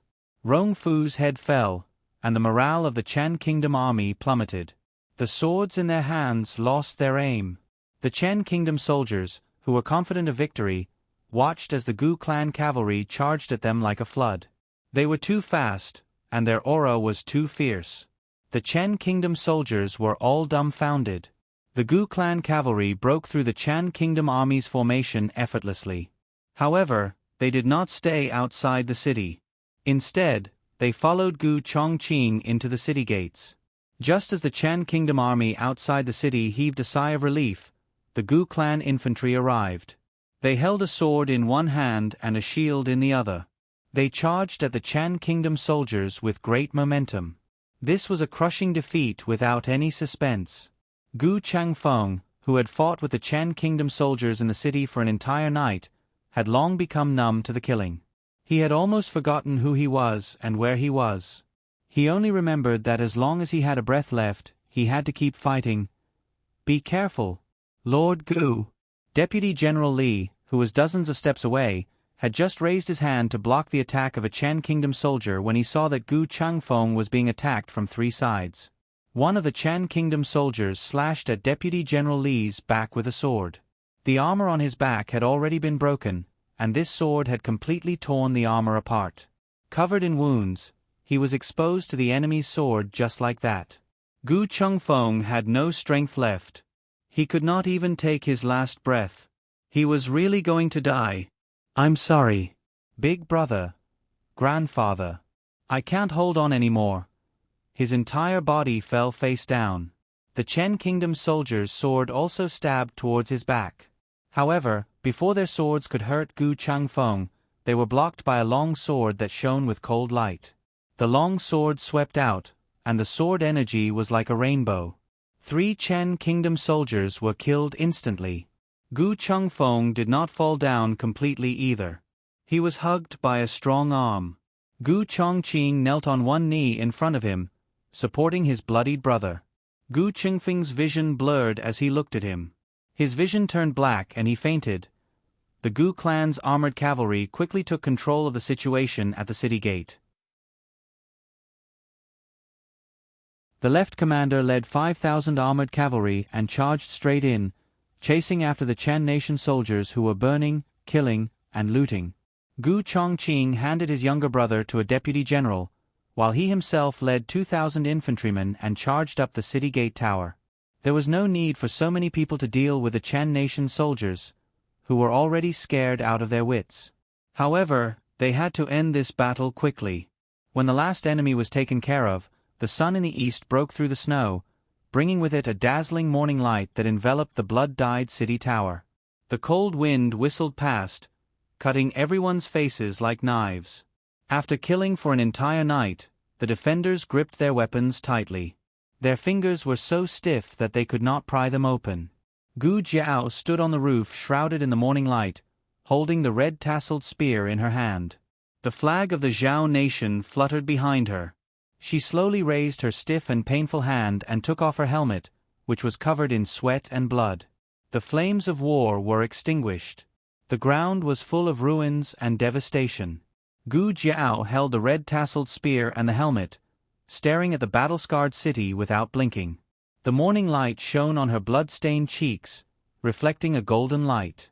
The wounded defenders were either supported by the Gu clan soldiers, or carried on their backs, leaving the battlefield where they had fought with their lives until the last moment. Tang Yueshan lay on a stretcher and was carried down by 2 Gu clan soldiers. It was unclear whether he had fainted or fallen asleep from exhaustion. The entire battlefield was silent. Gu Chongqing came to the city gate tower and looked up at her. "Can you still come down?" "I can't," Gu Jiao said. Gu Chongqing jumped onto the roof of the city gate tower and carried down Gu Jiao, who was exhausted and stiff. It took him a lot of effort to pry her fingers off the red-tasseled spear one by one. She sat in a daze on a half-destroyed car. Gu Chongqing knelt on one knee in front of her and took out a handkerchief to wipe her face little by little. His coldness and ferocity faded away, leaving only a gentle look on his face. Seeing this scene, the Gu clan soldiers were so shocked that their jaws almost dropped. Is this really the cold-faced young master of Yama? Was he spoiling a little soldier? The cold-faced young master of Yama looked at the most powerful soldier in the world with gentle eyes and said softly, "It's all right. We won." "Yes." Gu Jiao was still in a daze. Gu Chongqing gently wiped the blood on her cheeks and hands. Every time he wiped it, his heart clenched. When he wiped it clean and found that it was someone else's blood, he let out a long sigh of relief. His sister had defended the city well, and she had also protected herself well. It was really good. No one knew how relieved Gu Chongqing felt at this moment. When he had learned that she and Gu Changfeng had disappeared from the capital at the same time, he had known that they had gone north. His heart had been in his throat day and night. Not only had he worried about the people at the border and the territory of the Zhao kingdom, he had also worried about these 2 little things. Strictly speaking, Gu Changfeng was not little anymore.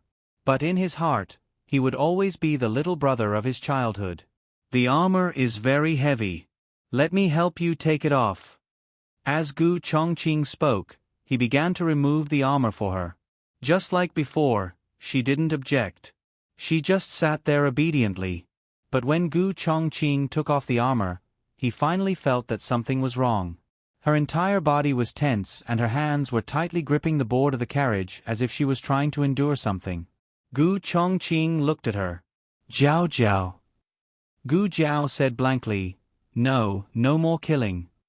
Gu Chongqing didn't quite understand the meaning of this sentence. He thought about it and nodded. Yes, no more killing. No more killing. Gu Jiao shook her head blankly. Her little body became even more tense and a murderous aura gradually appeared in her eyes. In this period of time, she had saved too many people and killed too many people. The smell of blood was too strong and she had been immersed in it for too long. It had exceeded the limit of what she could bear. Even if she wasn't greatly stimulated, she was about to lose control. I can't control it. The ruthlessness in her body surged endlessly and her eyes turned red. Gu Chongqing's eyes flashed with a strong sense of astonishment. He put down the handkerchief and held her face with both hands. Jiao Jiao, Jiao Jiao, look at me. Gu Jiao pushed him away. The red tasseled spear was right next to her. She reached out to grab the red tasseled spear. She didn't grab the spear shaft, but the sharp spear head. Gu Chongqing's expression suddenly changed. Was she using pain to wake herself up? Because she couldn't kill, she hurt herself first? Gu Chongqing quickly stood up and grabbed the spear head before she did. Her hand grabbed the back of his hand. At almost the same time, Gu Chongqing reached out with his other hand and hit her sleep acupuncture point. Her eyes closed and she fell into his arms. When Gu Jiao woke up, she was lying in an unfamiliar tent. She blinked and stood in a daze for a while before turning her head to look around. You're awake. Gu Chongqing put down the half-read letter in his hand and stood up from the stool. He walked over to the bed covered with a thick mattress and tiger pelt and sat down. He reached out and touched her forehead. This is my tent, Gu Chongqing said. How do you feel? Gu Jiao seriously felt it and said, very good. The pelt is very warm. She also wanted one later. Gu Chongqing, I'm asking about your body. Gu Chongqing was amused by her serious and naturally dazed appearance. She had always been calm and self-controlled. It was rare for her to reveal such a childishness. But since she could say something like this, she should be fine. Do you need something? Gu Jiao looked at Gu Chongqing. Gu Chongqing shook his head and smiled. I'm fine. Gu Jiao. Oh. You. Gu Chongqing was about to ask her what had just happened, but he swallowed his words and changed his tone. Have you been like this before? Gu Jiao thought about it and finally nodded without denying it. Gu Chongqing, often. Gu Jiao shook her head. She sat up and suddenly felt that there was something around her neck. She reached in and took out the little thing. She discovered that it was a small pouch strung with a red string. What is this? She asked. Gu Chongqing said, it's a protective talisman. Before I left the capital, Princess Xinyang found me and asked me to give it to you. She said she personally went to the temple to ask for it and told me to put it on for you. After you put it on, your breathing became much more stable. The murderous aura was also gone. Gu Jiao sniffed the protective talisman. There were herbs inside, but it seemed to have been contaminated, so she couldn't smell its original scent. But she felt very comfortable smelling it. She liked it. Gu Chongqing looked deeply at his sister. He seemed to understand why Princess Xinyang told him to put it on for her. It was probably to help calm Gu Jiao's mind. It seemed that Princess Xinyang also knew about her situation and cared about her. Gu Chongqing asked doubtfully, you know Princess Xinyang? Gu Jiao held the small protective talisman with both hands and nodded. My mother-in-law. Digression, good, big brother and mother-in-law both dote on her. Gu Changfeng, who was lying in the wounded barracks, said, Big brother, do you still remember Xiao Feng Feng from Daming Lake? The latest chapter of this book is not finished yet. For more exciting content, please scan the QR code below to download the app. Novels are updated even faster. Millions of novels are free to read. Novels with connotations that can't be found online are all available here. https://www.zhbqg.com/89642_826/1094635556. HTML Genius memorized this website's address in 1 second. www.zhhbqg.com Biku Gu mobile reading website, zhhbqg.com. You're tuning in to the Narrate and Escape YouTube channel. Don't forget to subscribe and join us on this journey to catch the most captivating stories.